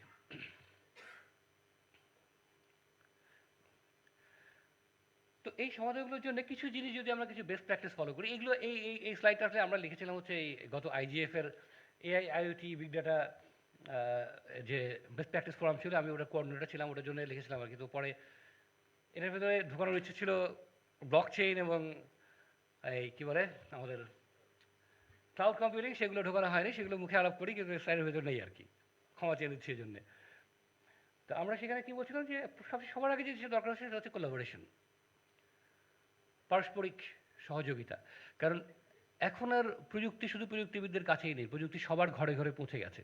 কাজেই সব সেক্টর, যেমন বুদ্ধ ভাই একটু আগে বললেন যে IGF যেখানে টেকনিক্যাল লোকের ঝামেলায় আর আমরা কথাই বলতে পারি না, তা কথা হচ্ছে যে এখানে যেটা হচ্ছে যে এই ডিফারেন্ট স্টেকগুলোর ভিতরে একটা কোলাবোরেশন দরকার, এক্সচেঞ্জ দরকার। এবং এখন একটা সময়ে আমরা এসেছি, এখন একজন প্রযুক্তিবিদ যদি খালি প্রযুক্তি নিয়ে থাকেন তাহলে চলবে না, একজন রাজনীতিবিদ যদি শুধু রাজনীতি করতে চান তাহলে হবে না, একজন প্রশাসনের লোককে খালি প্রশাসন তাকে প্রযুক্তিবিদ হতে হবে, একজন ডাক্তারকে প্রযুক্তিবিদ হতে হবে, একজন প্রযুক্তিবিদকেও একটু ডাক্তার হতে হবে। ব্যাপারটা এরকমই। এবং আমরা কিন্তু আসলে এই প্রযুক্তি কল্যাণে অনেকটা প্রায় হয়েই গেছি আসলে। এবং ডাক্তাররা অনেক সময় মানুষের কথা বলতে গেলে অনেক এই প্রশ্ন, আপনি কি ডাক্তার নাকি? মানে আমি কয়েকবার এই প্রশ্নের সম্মুখীন হয়েছি যে আমার না না না আমি ডাক্তার না, আমি আসলে আসার আগে ইন্টারনেটে পড়ছিলাম এই সম্বন্ধে, এই জন্য আপনাকে এই প্রশ্নগুলো করছি, কারণ আমার উপর জাগছে। কেউ বিরক্ত হন, কেমন তাহলে তো আপনার সাথে খুব সহজ হয়ে গেলো ব্যাপারটা। দু ধরনের অ্যাপ্রোচই কিন্তু পাই। তো এই যে কোলাবোরেশনের জায়গাটা ইজ ভেরি ভেরি ইম্পর্টেন্ট। এবং যখন আমরা একজন আগে বুঝতে না পারবো তখন কিন্তু আমরা সমাধান করতে পারবো না। যেমন আমি একটা এই উদাহরণটাও ইদানিং আমি বেশ কয়েক জায়গায় দিলাম, সেটা হচ্ছে যে বছর দুয়েক আগে আমাদের কোর্ট থেকে একটা অর্ডার আসছিল, হাইকোর্টের একটা অর্ডার। সেটা কি যে আমাদের সার্ভিস প্রোভাইডারদের কাছে নির্দেশ দেওয়া গেছে যে কোনো রকম আপত্তিকর রাষ্ট্রবিরোধী কন্টেন্ট ইন্টারনেটে আপলোড করা যাবে না, এটা আপলোড করার সঙ্গে সঙ্গে বন্ধ করে ফেলতে হবে। এখন যারা প্রযুক্তিবিদ তারা জানেন যে এটা কীভাবে সম্ভব। আপনি একটা কী ছবি আপলোড করছেন সেটা খারাপ না ভালো, এটা ISPর পক্ষে ভেদ করার মতো প্রযুক্তি বা আর্টিফিশিয়াল ইন্টেলিজেন্স এখন ওই জায়গায় যায় নাই যেটা সম্ভব। আর ম্যানুয়ালি এটা করা সম্ভব না। ফ্র্যাকশন অফ সেকেন্ডে কত হাজার হাজার ইমেজ আপলোড ডাউনলোড হচ্ছে। এখানে কোর্টের উদ্দেশ্য নিয়ে কিন্তু কোনো সংশয় নাই, সে কিন্তু একটা মহৎ উদ্দেশ্য নিয়ে আদেশ দিয়েছে, কিন্তু যেটা আসলে ইমপ্লিমেন্টেবল না। তার মানে কি আমাদের জাজদেরও কিন্তু এখন আসলে প্রযুক্তি একটু জানতে হবে, না জানলে শুধু অর্ডার দিতে দেওয়া সম্ভব না। Same goes to law enforcement agency, police বা যারা বিভিন্ন অপরাধ তদন্ত করে বেড়াচ্ছেন, এবং তারা যদি না জানেন যে আমি একটা এই সাইবার ফরেন্সিক এভিডেন্স কীভাবে কালেক্ট করব, তাহলে তাদের পক্ষে কখনোই এই এভিডেন্স কালেক্ট করা সম্ভব না। এবং সেটা আমরা পারি না বলেই আমাদের দেশে এরকম ভয়াবহ কিছু ডিজিটাল সিকিউরিটি অ্যাক্ট 57 ধারা এগুলো আসে কেন? কারণ এক ধারা আননোন থেকে, ফিয়ার থেকে, যে না জানি এটা দিয়ে কী করে ফেলবে, কাজে এমন একটা আইন করে যেভাবে হোক তাকে ধরতেই পারি আমি, আগে একটু ধরি তারপর দেখবো বেটা কিছু করেছে কি করে নাই, তাই না? এখন এই প্রবলেমটা অ্যারাইজ করছে কারণ কি? কারণ হচ্ছে যে আমাদের এই কোলাবোরেশনটা নাই, আমাদের এই নলেজটা নাই, এই জ্ঞানটা আমাদের ভেতরে নাই। এবং সেটাকে এনশিওর করার জন্য আসলে আমাদের এই সবাই সবার সঙ্গে কোলাবরেট করা দরকার। এবং সবাইকে ভাবতে হবে যে আগামী যুগে যদি আমরা কাজ করতে চাই, এই সমাজে টিকে থাকতে চাই, তাহলে প্রত্যেকটা মানুষকে একটু হলেও প্রযুক্তি জ্ঞান থাকতে হবে একটা সার্টেন লেভেলে। এবং সেটা দেওয়ার দায়িত্ব হচ্ছে আমরা যারা তাদের আরও বেশি, যাতে আমরা এই মানুষকে সবাইকে আসলে এই জায়গায় এগিয়ে নিয়ে আসতে পারি, নাহলে কিন্তু আমরা এই সমস্যাগুলো সমাধান করা অত্যন্ত ডিফিকাল্ট হয়ে যাবে। সেই সঙ্গে আগে যেটা বলছিলাম যে আমাদের ডাটা ব্যাস বা ইনকমপ্লিট ডাটা সেট নিয়ে যেন আমরা কাজ না করি, তাহলে যারা আমরা খুব সহজে বিভ্রান্ত হওয়ার সম্ভাবনা থাকে। এবং এই ডাটা ব্যাস যদি আমরা কমাতে পারি বা একটু প্রিভেন্ট করতে পারি, তাহলে হবে কি বিভিন্ন অনেকের পক্ষে নতুন নতুন বিজনেস আইডিয়া নিয়ে নতুন নতুন সার্ভিস নিয়ে আসা সম্ভব হবে, যাতে আমরা এই গ্রোথের জায়গাটা ইস্যু করতে পারি। এবং প্রাইভেসি এবং transparency should B A policy goal to all, এই জায়গাটা ইস্যু করতে হবে। কিন্তু সমস্যা হচ্ছে যে এই জায়গাটাতে, এই লাইনটাতে আমাদের প্রত্যেকটা দেশের সরকার এবং আইন শৃঙ্খলা বাহিনীর তীব্র আপত্তি, এবং তারা মানুষের যে প্রাইভেসি বা ট্রান্সপারেন্সি দরকার, প্রাইভেসি যে দরকার আছে, এই ব্যাপারে তারা কেউ আসলে সেই করতে চান না। এবং আমাদের দেশে আইন আছে, তারা চাইলে আমাদের যে কোনো কন্টেন্ট তারা দেখতে পারে, খুলতে পারে, পড়তে পারে। অনেকে তারা করেন, অনেকে তারা করেন না। কিন্তু আমি যদি একজন মানে মানবাধিকার প্রশ্নে যদি কথা বলি, তাহলে পরে এটা আসলে চরম অন্যায়, আমাদের ব্যক্তিগত স্বাধীনতায় হস্তক্ষেপের শামিল। মজার ব্যাপার হচ্ছে যে গত সপ্তাহে অস্ট্রেলিয়ান গভর্নমেন্ট তারা রুল পাস করেছে, অ্যান্টি এনক্রিপশন রুল। অর্থাৎ ইন্টারনেটে এনক্রিপশনের কারণে কোনো কিছু ভাঙা যাচ্ছে না, তারা আইন করছে যেন এইসব এনক্রিপশন করা যাবে না, করলে পরে আমরা আসলে কোনো কিছু দেখতে পাচ্ছি না, মনিটর করতে পারছি না। অস্ট্রেলিয়া উন্নত বিশ্বের একটা দেশ। তো এখন এই যে, অর্থাৎ ইন্টারনেট গভর্নেন্স চ্যালেঞ্জ কিন্তু কমার বদলে এই 10 বছরের ইন্টারনেট বা 12 বছরের ইন্টারনেট গভর্নেন্স করার পরে চ্যালেঞ্জের মাত্রা কিন্তু আরও অনেক বেড়ে যাচ্ছে, এবং আমরা জানি না আমরা কোন দিকে যাচ্ছি। তো এবং আগে যেটা বলছিলাম যে আমরা কোনো সিস্টেম বা কোনো সার্ভিস যদি মার্কেটে আসে, তার আগে যেন অ্যাডিকুয়েটলি সিকিউর কিনা সেটা পরীক্ষা করে আমরা মার্কেটে নিয়ে আসি। কারণ রোহন ভাই, আর 10 মিনিট টাইম আছে, তার মধ্যে কোশ্চেনের তাহলে আমরা গল্প শেষ হয়ে গেছে, আমি আসলে এনিওয়ে নেক্সট লাইনে তাহলে আমরা এই দিনের কথাই বলবো না, তাড়াতাড়ি শেষ করে ফেলি। তো তাহলে এটা আমার লাস্ট স্লাইড, বেশি কথা বলবো না আর আমরা। আচ্ছা, আমি তো কথা বলছি, প্রশ্ন উত্তর কিউ এন্ড আসলে হয় না, এটা খুবই অন্যায় একটা বিষয়। এনিওয়ে, তো আমরা যেটা বলতে চাচ্ছি কি, যে stimulate the development of new application of this technologies on using the internet to benefit to all, that should be some internet governance goal. আর এই গোল, প্রথম লাইনটা যদি বলি তাহলে আমি মনে করি যে এই গোলটা, it goes to government, this goal goes to civil society, media. তারা এই ডেভেলপমেন্টে নিউ টেকনোলজিকে তারা স্টিমুলেট করবেন, হেল্প করবেন, সাপোর্ট দেবেন। Provide ways to highlight and disseminate information about new tools and applications. এই জায়গায় আমাদের প্রযুক্তিবিদ্যার একটা বড় দায়িত্ব আছে, মিডিয়ার একটা বড় দায়িত্ব আছে। Avoid risk and threats emerging from further development of use of this technology. যে ফার্দার রিস্ক এবং থ্রেট যেসব জায়গায় আমাদের কাছে আছে মনে হয়, সেই জায়গাগুলো আমরা যাতে অ্যাভয়েড করি, বরং যেগুলো রিস্ক ফ্রি সেই জায়গাগুলোতে আমরা বেশি হাইলাইট করি, তাহলে আমরা হয়তো অনেক প্রবলেম থেকে অ্যাভয়েড করতে পারবো। Make sure that business or government practices do not slow down the development and new applications of which all can benefit. অর্থাৎ আমরা আবার যদি খুব বেশি সতর্ক হয়ে যাই যে না এই নিরাপত্তার জন্য এই করতে হবে সেই করতে হবে, তাহলে যে চ্যালেঞ্জটা চলে আসে যে আমরা দেখা যায় যে আমাদের এই ডেভেলপমেন্টটাকে আমরা স্লো ডাউন করে ফেলতে পারি। তো এই থিন লাইনটা ডিটারমাইন করাটা খুব জরুরি, যে আমরা আসলে নিরাপত্তা এবং অন্য জায়গাগুলো কতটা ইনশিওর করবো, এবং কোন জায়গায় আমরা এই ডেভেলপমেন্টটাকে এনকারেজ করবো, স্টিমুলেট করবো, এই ডিটারমিনেশনটা খুব জরুরি। এবং এই প্রযুক্তি নিয়ে সত্যি কথা বলতে গিয়ে এখনও ডিটারমিনিস্টিক কোনো সমাধান দেয় কারোর পক্ষে সম্ভব না, কারোর কাছে নেই। কিন্তু আমাদের এই আলোচনাগুলো হওয়া দরকার প্রতিনিয়ত, যাতে আমরা এর ক্ষতিকর দিকগুলোকে অ্যাভয়েড করতে পারি এবং এর ভালো দিকগুলো আমরা অ্যাডপ্ট করতে পারি। এখানে আমার বক্তব্য শেষ।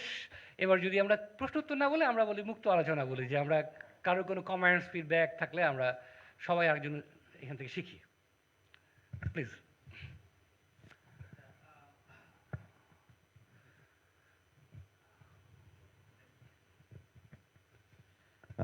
ধন্যবাদ সুমন ভাই, খুবই প্রাণবন্ত আলোচনার জন্য। আর আমার একটা জিনিস, আমার মাইক্রোফোনটা ইকো করছে, আমি আপনি খালি গলে বলে এবং বেটার, আমার মনে হয় অনেক ভালো।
আচ্ছা আচ্ছা, মনে আসলে আবার করবেন।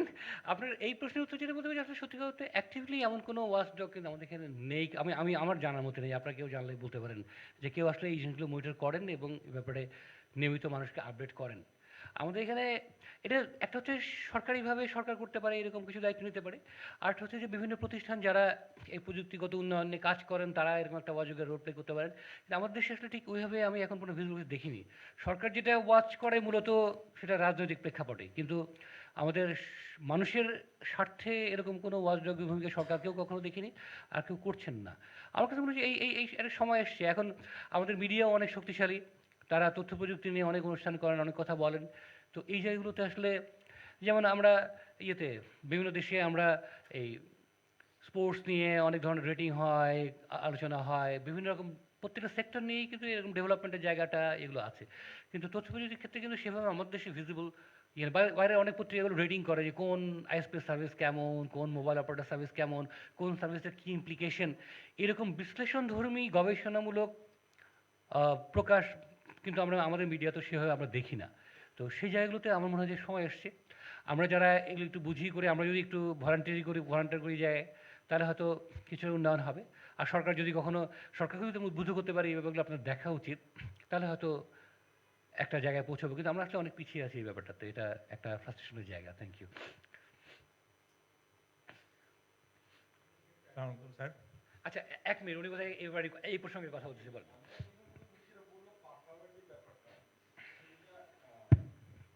পাঠাওয়ার যে ব্যাপারটা সেইটা ওই যে বললো যে আমাদের এসএমএস নিয়েছে, বাট অ্যাপারেন্টলি মানে যেটা আমি জানি যে এনি অ্যাপ্লিকেশন আপনি যেটা ইনস্টল করবেন ওখানে কিন্তু সবার আগে লেখাই থাকে যে অ্যাগ্রি টু আ সার্ভিস, ওখানে কিন্তু সব লেখাই থাকে যে all information on your phone will be they will go through it. তো এটা আপনি পারমিশন দিয়েই দিচ্ছেন। হ্যাঁ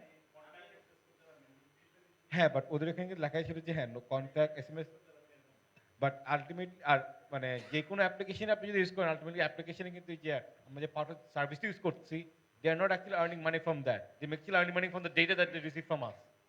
এখান থেকে কিন্তু আলটিমেটলি ডেটা রিসিভ করে ওইটাকে কেটার করেই যেটা ফেসবুক করে বা এনি আদার প্ল্যাটফর্ম করে। Right, আপনি একটা ইম্পর্টেন্ট জিনিস তুললেন, আমি এই জিনিসটা আমি একটু ভুলে গেছিলাম, ওনার কথা বলে পরের দিকে আগে খেয়াল করিনি। সেটা হচ্ছে যে এই জায়গাতে কিন্তু ইউরোপিয়ান ইউনিয়ন একটা খুব ভালো কাজ করেছে। তারা যেটা করেছে, তারা তাদের নতুন যে GDPR, general data privacy rule যেটা করেছে, সেখানে কিন্তু আপনার এই জিনিসগুলো তারা খুব ডিফাইন করেছে, তুমি কোন ডাটা নিবা, কেন এই ডাটা তুমি নিচ্ছ, তার এক্সপ্লেনেশন থাকতে হবে, আদারওয়াইজ ইউ ক্যানট টেক ইট।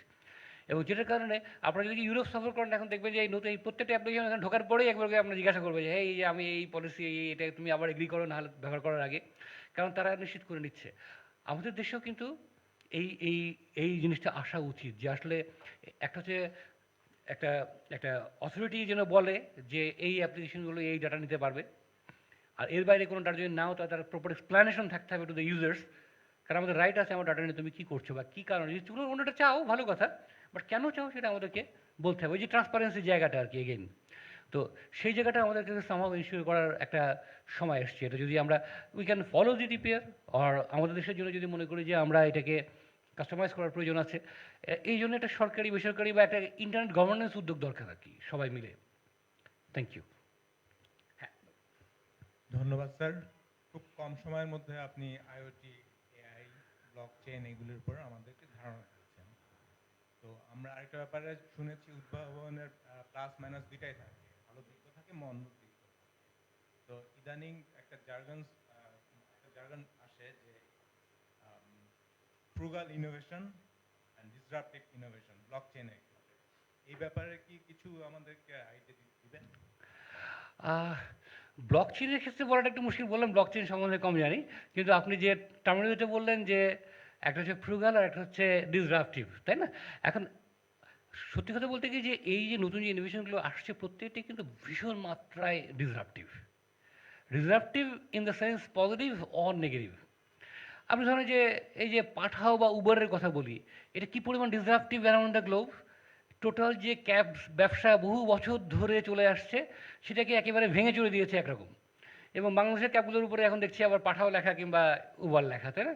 তো মানে তারা বাধ্য হচ্ছে ওই জায়গায় অ্যাডপ্ট করতে, এবং এটা কিন্তু প্রত্যেকটা সেক্টরে হচ্ছে। এবং এবং এই যারাই টেকনোলজি অ্যাডপ্ট করছেন না, আমরা যদি মিউজিক ইন্ডাস্ট্রির কথা বলি, আমরা যদি একটু একটু পুরনো দিকে যদি রোল ব্যাক করার চেষ্টা করি, আমার বাংলাদেশের বিভিন্ন মোড়ে মোড়ে সিডি ক্যাসেটের দোকান, ঢাকা শহরে এলিফ্যান্ট রোডে গানের ডালি গীতালি যে দোকানগুলোতে আমরা স্টুডেন্ট লাইফে ভিড় করতাম একটা ক্যাসেট রেকর্ড করে নিয়ে আসার জন্য, গান শোনার জন্য, কোথায়? নাই, তাই না? এবং আজকে এই ইউটিউবের জমানায় এসে এখন নতুন শিল্পীরা কেউ সিডি বের করেন না, তারা ইউটিউবে একটা মিউজিক ভিডিও আপলোড করেন। তাহলে টোটালটাই কিন্তু ডিসরাপটিভ। এখন এগুলোর ভিতরে কোনটা পজিটিভ ডিসরাপশন আনছে আর কোনটা নেগেটিভ ডিসরাপশন আনছে, ওই জায়গাগুলো হচ্ছে গুরুত্বপূর্ণ। একসময় ভিডিও ক্যাসেটের দোকান মোড়ে মোড়ে, পাড়ার মোড়ে মোড়ে ছিল। আজকে নতুন প্রজন্ম ওরা কেউ চিন্তাই করতে পারবে না কী ছিল, ওরা দেখেই নাই কখনো। কিন্তু আমাদের যুগে আমরা এই শনিবার বা রোববার হলে 5 টাকা 10 টাকা যদি জোগাড় করতে পারতাম, তাহলে একটা যদি মুভি, হিন্দি মুভি নিয়ে এসে বাসায় বসে দেখার সুযোগ পাওয়া একটা বিরাট ব্যাপার ছিল। তো সেই সময়টা কিন্তু পার হয়ে গেছে। তো এই যে এই ডিসরাপশনের জায়গাটা আমাদের আসলে, যেটা আমাদের এই আলোচনার প্রেক্ষাপটেই যদি আমরা আসি, যে আমাদের যে ডিসরাপশনগুলো আমাদের মানুষের উপকারে কল্যাণে ব্যবহৃত হচ্ছে, সেগুলোকে আমরা আসলে আমাদের সেটা খেয়াল রাখতে হবে সবসময়। প্রত্যেকটা ইনোভেশনেরই আসলে একটা পজিটিভ নেগেটিভ দিক আছে। সো ডিসরাপশন হবেই, সেটা অ্যাভয়েড করা আসলে আমাদের পক্ষে সম্ভব নয়, কিন্তু এটা যেন পজিটিভ ডাইরেকশনে হয়, এই জায়গায় আমাদের প্রত্যেকের করণীয় আছে, সেটাকে আলাদা ফোকাস করা বোধহয় আমাদের মনে হয় জরুরি। Thank you. জিডিপি আর জেনারেল ডাটা প্রোটেকশন রেগুলেশনটা নিয়ে মে মাসে ইউরোপ ইউনিয়নে খুব তোলপাড় হইল। কিন্তু কথা হচ্ছে আসলে কি বড় মাপের জায়ান্ট কোম্পানিগুলো কি প্রোটেকশনটা দিতে পারবে? মানে এটা তো আসলে পসিবল না। একটা তবুও আমি বলবো কি যে এটা দিয়ে যে পুরোপুরি সব সমস্যার সমাধান হয়ে গেছে এটা ভাবার কোনো কারণ নেই, কিন্তু এটা কিন্তু আমি মনে করি একটা ফার্স্ট স্টেপ, যে এই জায়গাতে একটা কন্ট্রোল দরকার, এই জায়গায় একটা নিয়ন্ত্রণ দরকার, এই জায়গায় একটা ট্রান্সপারেন্সি দরকার, এবং একটা একটা একটা স্ট্রিমলাইন করা দরকার ছিল। সেখানে এটা আমি মনে করি একটা ফার্স্ট স্টেপ একটা করেছে তারা। বাট এটা করে যে সব সমস্যার সমাধান হয়ে গেছে ভাবার কোনো কারণ নেই। এবং বড় বড় কোম্পানিগুলোর কাছে এত এত শক্তিশালী এবং তাদের হাতে এত তথ্য আছে যে তাদেরকে এই নিয়ন্ত্রণের ভিতরে, সেটা ডাটাবেস বলি বা সেটা প্রাইভেসি বলি বা সেটা প্রোটেকশনের কথাই বলি, এটা কিন্তু খুব চ্যালেঞ্জিং, কোনো সন্দেহ নেই। তবুও এটা আমি মনে করি যে প্রথম পদক্ষেপ হিসেবে উই শুড অ্যাপ্রিসিয়েট দ্যাট। আচ্ছা, in addition to that question, আসলে আমার এই পার্সোনালি একটু জানা দরকার যে আমরা এই জিডিপিআর নিয়ে আমাদের ইউনিয়নের বেশ আলোচনা দেখছি। যেমন কিছুদিন আগেও আমরা ফেসবুকে আসছে যে তারা এটাকে পলিসিতে ইনক্লুড করছে। আমাদের এখন সামহাও এটাকে অ্যাপ্রুভ করতে হবে, মানে জিডিপিআর তারা অলরেডি অনেক ইনভলভমেন্টে চলে গেছে। কিন্তু আমরা এশিয়ান পার্সপেক্টিভে যদি চিন্তা করি, আমরা এখনো হয়তো জিডিপিআর নিয়ে ওইরকম আমাদের অর্গানাইজেশনগুলো যেগুলো আছে ইনক্লুড করতে পারছে না, বা এখনো ইয়া পর্যায়ে আছে। তো আমার কোশ্চেন হচ্ছে, এর মধ্যে আবার যোগ হয়েছে আমাদের বিগ ডাটা। তো বিগ ডাটা বলতে আমরা যে একটু বুঝছি, যেমন ইমেজ থেকে ডাটা নিচ্ছে, তারপরে সোশ্যাল মিডিয়া থেকে ডাটা নিচ্ছে। এটা একটা আরও একটু ক্ল্যামজি হয়ে যাচ্ছে যে এই ডাটাগুলোকে আবার কিভাবে তারা গভর্নেন্সের মধ্যে নিয়ে আসবে। তো জিডিপিআর এর সাথে কি আমাদের এই GDPR effect on big data, এটা নিয়েও কি তাহলে পরবর্তীতে আরও কিছু রুলস এসে গেলে আমাদের পার্সপেক্টিভে, কান্ট্রি পার্সপেক্টিভে আমরা কিভাবে এটার সাথে অ্যাডজাস্ট করতে পারবো? আপনার এই প্রশ্নের উত্তর আমার পক্ষে দেওয়া খুব মুশকিল। তবে যেটা আমার মনে হয় যে এটা আমরা সবাই মিলে আসলে এই বিষয়টা নিয়ে আসলে আলোচনা আরও হওয়া দরকার। আমরা একটা হচ্ছে যে জিডিপিআরে তারা কী করে সেটা ডিটেলটা দেখা, এবং আমাদের পার্সপেক্টিভে আমাদের প্রয়োজনের সঙ্গে সেটা মিলিয়ে দেখা। আর তার সঙ্গে হচ্ছে কি, এটাও হয়েছে আরও 1 বছর হয়ে গেল, কিন্তু ইন দ্য মিন টাইম তো আরও ডেভেলপমেন্ট হচ্ছে প্রযুক্তিগত। তো সেগুলোর সঙ্গে সামঞ্জস্য রেখে প্রতিনিয়ত সেটার মডিফিকেশন, আপডেট দরকার হবে। এবং আমাদের দেশে বা আমাদের এই ইয়ের বাইরে, ইউরোপিয়ান ইউনিয়নের বাইরে আসলে কোনো দেশেই আসলে এটা নিয়ে খুব বেশি এখন পর্যন্ত সেরকম মানে সরকারি পর্যায়ে বা রাষ্ট্রীয় পর্যায়ে কোনো বিধিনিষেধ আরোপের কোনো চেষ্টা চলেনি। বরঞ্চ খারাপ লাগে যেটা বেশি চলেছে বিভিন্ন দেশেই, যেমন ইন্ডিয়াতে বলি বা মার্কিন যুক্তরাষ্ট্রে বলি, তারা বা চায়নাতে বলি, তারা মূলত তাদের এই রাজনৈতিক অভিলাষগুলো থেকে যে চাওয়াগুলো, সেগুলোই মূলত ফেসবুকের কাছে চাইছেন, গুগলের কাছে চাইছেন। কিন্তু আমাদের সাধারণ মানুষের স্বার্থ রক্ষার জন্য যে কাজগুলো দরকার, সেগুলো সামহাও আমাদের দেশগুলোতে হচ্ছে না। এখন এখানে আমরা সবাই মিলে আসলে ভয়েস রেজ করা উচিত। আর ভয়েস রেজ করতে গেলে আমাদের জানতে হবে বিষয়গুলো নিয়ে, একটু পড়তে হবে, বুঝতে হবে, আলোচনা করতে হবে। তো এরকম আরও অনেক মানুষ মিলে যখন আমরা সবাই এগুলো নিয়ে ভাববো, আলোচনা করব, হয়তোবা এই নেক্সট বিডিসি গিয়ে হয়তো আমরা আরও একটু ভেতরে যাওয়ার চেষ্টা করতে পারি। আপনারা কেউ যদি উদ্যোগ নিয়ে এ ব্যাপারে একটু পড়াশোনা করে, একটু কাজ করে, একটু আরও মোর থটস নিয়ে আসেন, তাহলে আমার মনে হয় যে আমরা আরও একটা পর্যায়ে হয়তো বেটার জায়গায় যেতে পারি আর কি। থ্যাংক ইউ ভাই। আমি আসলে এটা নিয়ে এপিআরআইজিপি একটা থিমের ব্যাপারে এই যে লাস্ট ইটটা দিচ্ছে Okay, এটা আমি fantastic, raise খুব ভালো। করছি। কারণ আমি দেখলাম যে এখানে আমাদের এত আমাদের মতো কান্ট্রির মতো এত ইফেক্টিভ করা সম্ভব না। তো আমরা এটাকে কিভাবে মিটিগেট করতে পারি, এর জন্য আমি এই থিমের একটা অ্যাপ্রোচ করেছি। Thank you very much, thank you very much. হ্যাঁ, সুমন ভাই, আমি জিডিপিআর এর বিষয়টা আমি একটু বলতে চাই। আসলে ইউরোপিয়ান ইউনিয়নের বাইরে তো কেউ এখন এটা অ্যাপ্রুভও করে নাই।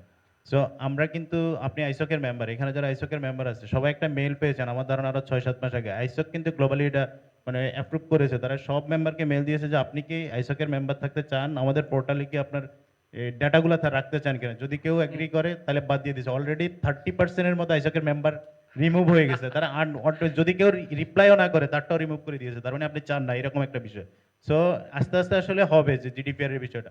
সুমন ভাইয়ের কাছে আমি একটু জানতে চাই যে রবিন যে বিষয়টা তুলছিল যে আমাদের দেশে এরকম কোনো ওয়াচডগ ফোরাম আছে কিনা। ইন্টারন্যাশনালি আমি যে ক্লাউডে আমার সব ডাটা রাখতেছি, অনেক সময় অনেক ক্রিটিক্যাল ডাটা রাখতেছি, অনেক দেখা গেলো যে ফিনান্সিয়াল ডাটা আছে, এই ডাটাগুলো আসলে যদি তারা কোনোভাবে কোথাও দিয়ে দেয় তাহলে কি আমাদের কোনো ইন্টারন্যাশনালি আমাদের কোনো কিছু করার অপশন আছে কিনা, ওইখানে কোনো ওয়াচডগ আছে কিনা, তাইলে আমরা হয়তো বলতে পারি যে ওইখানে আছে, আমাদের এখানে আমরা এরকম একটা কিছু আনতে পারি। এখনো সত্যি কথা তেমন কিছু নেই যেখানে যে আপনি অভিযোগ করতে পারেন। আমাদের এদের সব কোড আছে, ল আছে, কিন্তু যেমন মিয়ানমারের বিরুদ্ধে আমরা যেমন এই মানবাধিকার নিয়ে যে আলোচনা হচ্ছে, শাস্তির ব্যবস্থা হচ্ছে, রেজাল্ট আছে কোনো। সিমিলারলি এই ইন্টারনেট নিয়ে যদি আপনি কোনো মামলা করতে চান একই রেজাল্ট হবে। এই জন্য বিভিন্ন দেশ আসলে বিভিন্নভাবে অ্যাড্রেস করার চেষ্টা করেছে, স্পেশালি ক্লাউড এবং ক্লাউড এনভায়রনমেন্টের ক্ষেত্রে, ডাটার ক্ষেত্রে কী হবে। যেমন রাশিয়ার রুল হচ্ছে তাদের একটা কপি ডাটা অবশ্যই দেশে রাখতে হবে, ইনসাইড রাশিয়া থাকতে হবে, আদারওয়াইজ তুমি ক্লাউডে কোনো ডাটা রাখতে পারবে না। সেটা কোনো প্রাতিষ্ঠানিক যদি কোনো ডাটা হয়ে থাকে, ব্যক্তিগত ডাটার কথা না। এরকম অনেক দেশেই আছে যে কোনো কোনো দেশ বলছে না এখানে ক্লাউডে রাখতে হবে, বাট আমার দেশেই সব ডাটা থাকতে হবে, দেশের বাইরে আমার কোনো ডাটা আমি যেতে দেবো না। আবার অনেক দেশে যেটা তারা নিজেরা ইন্টারনালি করেছে সেটা হচ্ছে যে সরকারি যে রাষ্ট্রীয় ডাটা এগুলো দেশের ভিতরে থাকবে, দেশের বাইরে তারা পাঠাবে না। বাট অন্যান্য পাবলিক বা বিজনেস ডাটা যদি কেউ মনে করে দেশের বাইরে ব্যাকআপ থাকতেই পারে, কিন্তু দেশের ভিতরে একটা কপি অবশ্যই রাখতে হবে। এরকম আবার কেউ বলেছেন এনিওয়ে তুমি এটা তোমার চয়েস, তোমার ডাটা যদি সিকিউর রাখতে পারো তুমি কোথায় রাখলে, it is up to you. So বিভিন্ন ঘরানার বিভিন্ন ধারণার একটা ধরনের চলছে, কোনটা যে ভালো কোনটা যে মন্দ এই বিচার করার সময় বোধহয় আমরা এখনো পাইনি। কিন্তু এই প্রত্যেকের জায়গা থেকে আসলে এই ব্যাপারে নিশ্চিত হওয়া উচিত। কারণ একটা হচ্ছে যে নিজের ডাটার গুচ্ছি আমি নিজে যদি বুঝি, আমাকেই সিদ্ধান্ত নিতে হবে আসলে এটাকে সিকিউর করার জন্য আমি আসলে কী করতে চাই। কারণ আমার বাসার ব্যক্তিগত ইন্টারনেট সিকিউরিটি একরকম, অফিসের একরকম, আবার যদি এটা ব্যাংক হয় তাহলে একরকম, সেটা বাংলাদেশ ব্যাংকের মধ্যে সেটা আরেক রকম, বা সামরিক গুরুত্বপূর্ণ জায়গায় আরেক রকম। সো এই গুরুত্ব অনুযায়ী বিচার করে আমাদেরকে আসলে চিন্তা করতে হবে আমরা কোন ডাটা ক্লাউডে রাখবো, কোন ডাটা ক্লাউডে রাখবো না, কোন ডাটা কোথায় কোথায় কপি রাখতে হবে, এবারে আরও কোনো ডিটেল আমরা চাই কিনা জানতে। তো কিন্তু আমরা যদি এগুলো না ভাবি, না চিন্তা করি, আমরা আসলে সঠিক সিদ্ধান্ত নিতে পারবো না।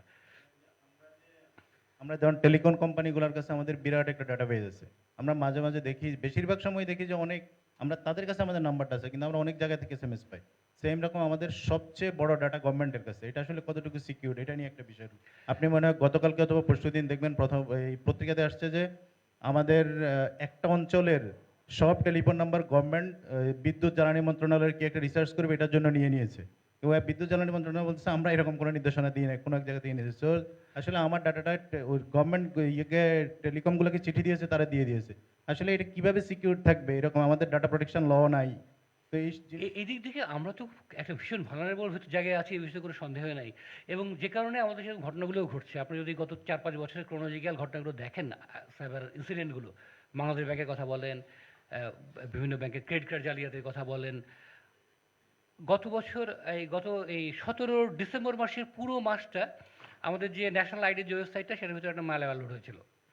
ওই পেজে গেলে পরে বোঝা যেত, কিন্তু 1 মাসে এই প্রবলেম সলভ হয় নাই। যখন আমরা এখানে ডিজিটাল উৎসব করছি সেই সময় আমি দু একজনকে ফোন করে বললাম যে এই সাইটটা একটু ঠিক করা যায় কিনা, আপনাদের তো একদিকে তো আপনারা ডিজিটাল উৎসব করছেন কিন্তু আপনার ডিজিটাল জায়গাটা তো খুব ভালনারেবল হয়ে আছে। কিন্তু ultimately it took another month to fix. গত 2-3 মাস আগে আপনারা অনেকেই যারা ক্রেডিট কার্ড ব্যবহার করেন, ভিসা কার্ড, তাদের অনেক ব্যাংক আপনার ভিসা কার্ড চেঞ্জ করে দিয়েছে, তাই না? ফোন করে বলছে কার্ডটা চেঞ্জ করে নেন। কারণ বলেনি। কারণ হচ্ছে বাংলাদেশের যত ভিসা কার্ড ইউজার তাদের প্রত্যেকের ডাটাবেজ চুরি হয়ে গেছে। হ্যাঁ, কাজেই আমরা সবাই ভালনারেবল। এখন আমাদের দেশে এই ডাটা সিকিউরিটির জায়গাটাতে আমরা ভীষণ ভীষণ রকম দুর্বল, এবং ব্যাংকের এতগুলো ইনসিডেন্ট হওয়ার পরেও কারোর বিরুদ্ধে কারোর মধ্যে সেই পরিমাণ সতর্কতা নেই। একটা হচ্ছে অজ্ঞতা, হয়তো তারা মনে করছে হ্যাঁ আমরা তো অনেক খরচ করলাম, ভীষণ যন্ত্রপাতি কিনে ফেলেছি, আমরা খুব নিরাপদ হয়ে গেলাম। কিন্তু মূল মানে কোন নিরাপত্তা যে সত্যিকার অর্থে তার জন্য নিরাপদ, এই বোধটা আসলে আমাদের সব জায়গায় অনুপস্থিত। অথবা আমরা আদারওয়াইজ আমাদের উই হ্যাভ ডিফারেন্ট প্রায়োরিটিস, যেগুলো নিয়ে আমরা ব্যস্ত, কিন্তু আমরা এই জায়গাটা গুরুত্ব দিচ্ছি না, এবং এটা প্রত্যেকটা ক্ষেত্রেই প্রযোজ্য। এখন মনে হচ্ছে যে আমাদের নিরাপত্তার জন্য আমাদের এদিকে চিন্তা করতে হবে যে আপনারা কি আসলে ব্যাংকে টাকা রাখবেন না বালিশের ভিতরে রাখবেন না কী করবেন আসলে। এখন এই এটা ফ্রাস্ট্রেশনের জায়গায় আমরা পৌঁছে গেছি, কিন্তু এখন ফ্রাস্ট্রেটেড হলে তো হবে না। আমার মনে হয় যে এইরকম উদ্যোগ দরকার, যেখানে শুধু আমরা এই 50% টেকনিক্যাল লোক হলে হবে না, এখানে গভর্নমেন্ট রিপ্রেজেন্টেটিভ চাই, এখানে অন্যান্য যারা সিদ্ধান্ত গ্রহণ করেন সেরকম পর্যায়ের মানুষজন যদি এই আলোচনার ভিতরে সম্পৃক্ত হন, এবং সেখান থেকে তারা যদি একটা এই সিদ্ধান্ত বা আরেকটু পজিটিভ চিন্তা করা শুরু করেন, তাহলে হয়তো আমরা এগোবো। আমরা ডিজিটাল বাংলাদেশ উৎসব করতে পারি, কিন্তু এই জায়গাগুলোতে কিন্তু আমরা আমরা অনেক এগিয়েছি, কোনো সন্দেহ নেই এই বিষয়ে। আমাদের কানেক্টিভিটি, আমাদের মানে অনেক অনেক উন্নতি হয়েছে, কোনো সন্দেহ নেই, কিন্তু বেসিক জায়গাগুলোতে আসলে আরেকটু দেখার বোধহয় সময় আছে। Please please please. আমরা যখন আইসিটি মিনিস্ট্রি কিংবা ministry of post and telecommunication কিংবা বিটিআরসির সাথে কথা বলি, তখন দেখি যে আইসিটি রিলেটেড প্রবলেম আমেরিকায় থাকতে পারে, বাংলাদেশে কোনো প্রবলেম নাই। বিকজ তারা বলছেন যে গত 10 বছরে এত এত এত প্রজেক্ট ইমপ্লিমেন্ট হয়েছে, আগামী 10 বছর এত এত প্রজেক্ট বিশাল এক তালিকা তখন আমাদের মাঝে শো করেন, এবং গত 10 বছরে এত এত মিলিয়ন ডলার খরচ হয়েছে এই সেক্টরে, আগামী 10 বছর এই সেক্টরে এত এত মিলিয়ন খরচ হবে। সুতরাং আপনি প্রশ্ন করেই মনে হয় অপরাধ করে ফেললেন। যাক, এ ব্যাপারে আর মন্তব্য করবো না, আমাদের সময় অলরেডি পার হয়ে আর অনেক চলে গেছি। সবাইকে অনেক ধন্যবাদ। কিছু আচ্ছা হ্যাঁ, জিডিপি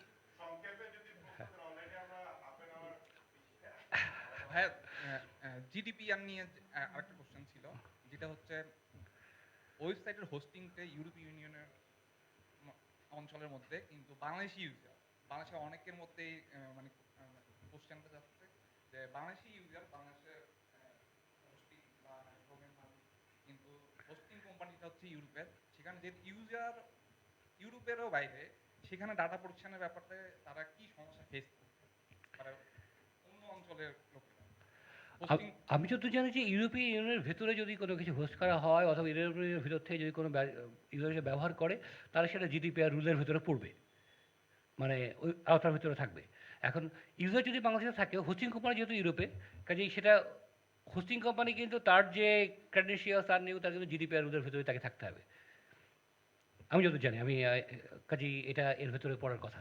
আমি একটু কমেন্টস করি। আমাদের রিসেন্ট জিডিপিআর হওয়ার পরে ইউরোপের একজন গেস্ট আসছিল আমাদের আইসোকের, তো উনি যখন হোটেলে উঠছে, হোটেল থেকে যাওয়ার সময় উনি কিন্তু হোটেলকে, যেমন আমাদের তো গভর্নমেন্টের ল আছে যে আপনি হোটেলে যখন কারা কারা থাকবে এটা ডাটা পুলিশকে দিতে হয়, এরকম বিষয় আছে। বাট উনি যাওয়ার সময় বলছে যে আমার সব ডাটা আপনি মুছে ফেলবেন, কারণ আমি ইউরোপিয়ান ইউনিয়নের লোক, আমার এটা অ্যালাউ করে না। তো ইউরোপের লোক হলে এটা এটাকে বলছে রাইট টু ফরগেট অ্যাকচুয়ালি, যে মানে আপনার কোনো ডাটা যদি ক্লাউডে রাখেন বা রাখেন, আপনি যদি বলেন যে না আমার ডাটাকে রিমুভ করে ফেলতে হবে, সে বাধ্য সেটা ডাটা মুছে ফেলার জন্য। আচ্ছা, আমি একটু ওই করে আমাদের একজন একজন ওরকে কোশ্চেন করতে চাই, প্লিজ আপনি কোশ্চেনটা করেন টাইমে। আর কথা আজকে না বলি, আমাদের অনেক সময় পার করে ফেলছি, আমি ওনার প্রশ্নটা শুনে শেষ করি। আমাদের একজন হুম হুম হুম।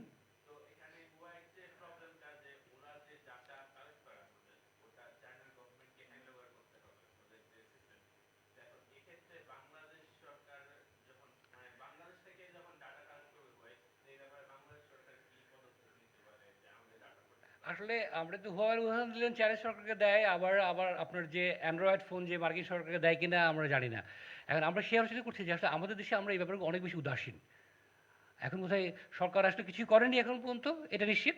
তবে এই ব্যাপারে বোধহয় করার সময় এসছে আমাদেরকে, এই এই আমাদের নিজেদের অধিকার, প্রাইভেসি, সিকিউরিটি, এই বিষয়গুলো নিয়ে আমাদেরকে আসলে চিন্তা করার সময় এসছে। আমাদের সরকারকে আমরা সবাই মিলে যদি বলি যে এই জিনিসগুলো চিন্তায় আনতে হবে, সিদ্ধান্ত নিতে হবে এই বিষয়গুলোতে, তাহলে হয়তো সমাধান হবে। এখন পর্যন্ত কিন্তু আমরা এ ব্যাপারে আসলে বললাম যে এগেন বলো খুব ভালনারেবল এবং কোনো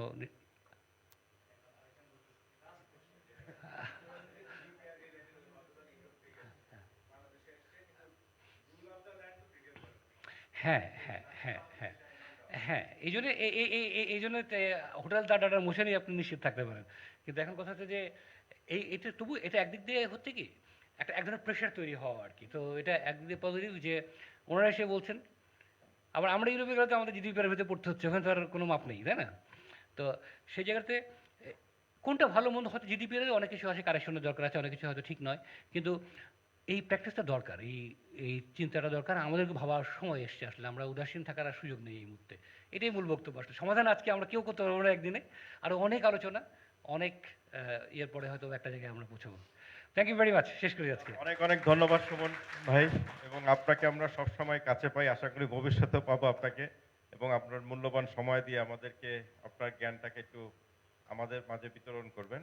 তো আমাদের নিচে এখন কফি ব্রেক, কফি এবং নেটওয়ার্ক ব্রেক। তো আমরা 10 মিনিট টাইম নিব, 10 মিনিট পর আবার চলে আসবো, কারণ আমাদের অলরেডি হাফ অ্যান আওয়ার আমরা পিছিয়ে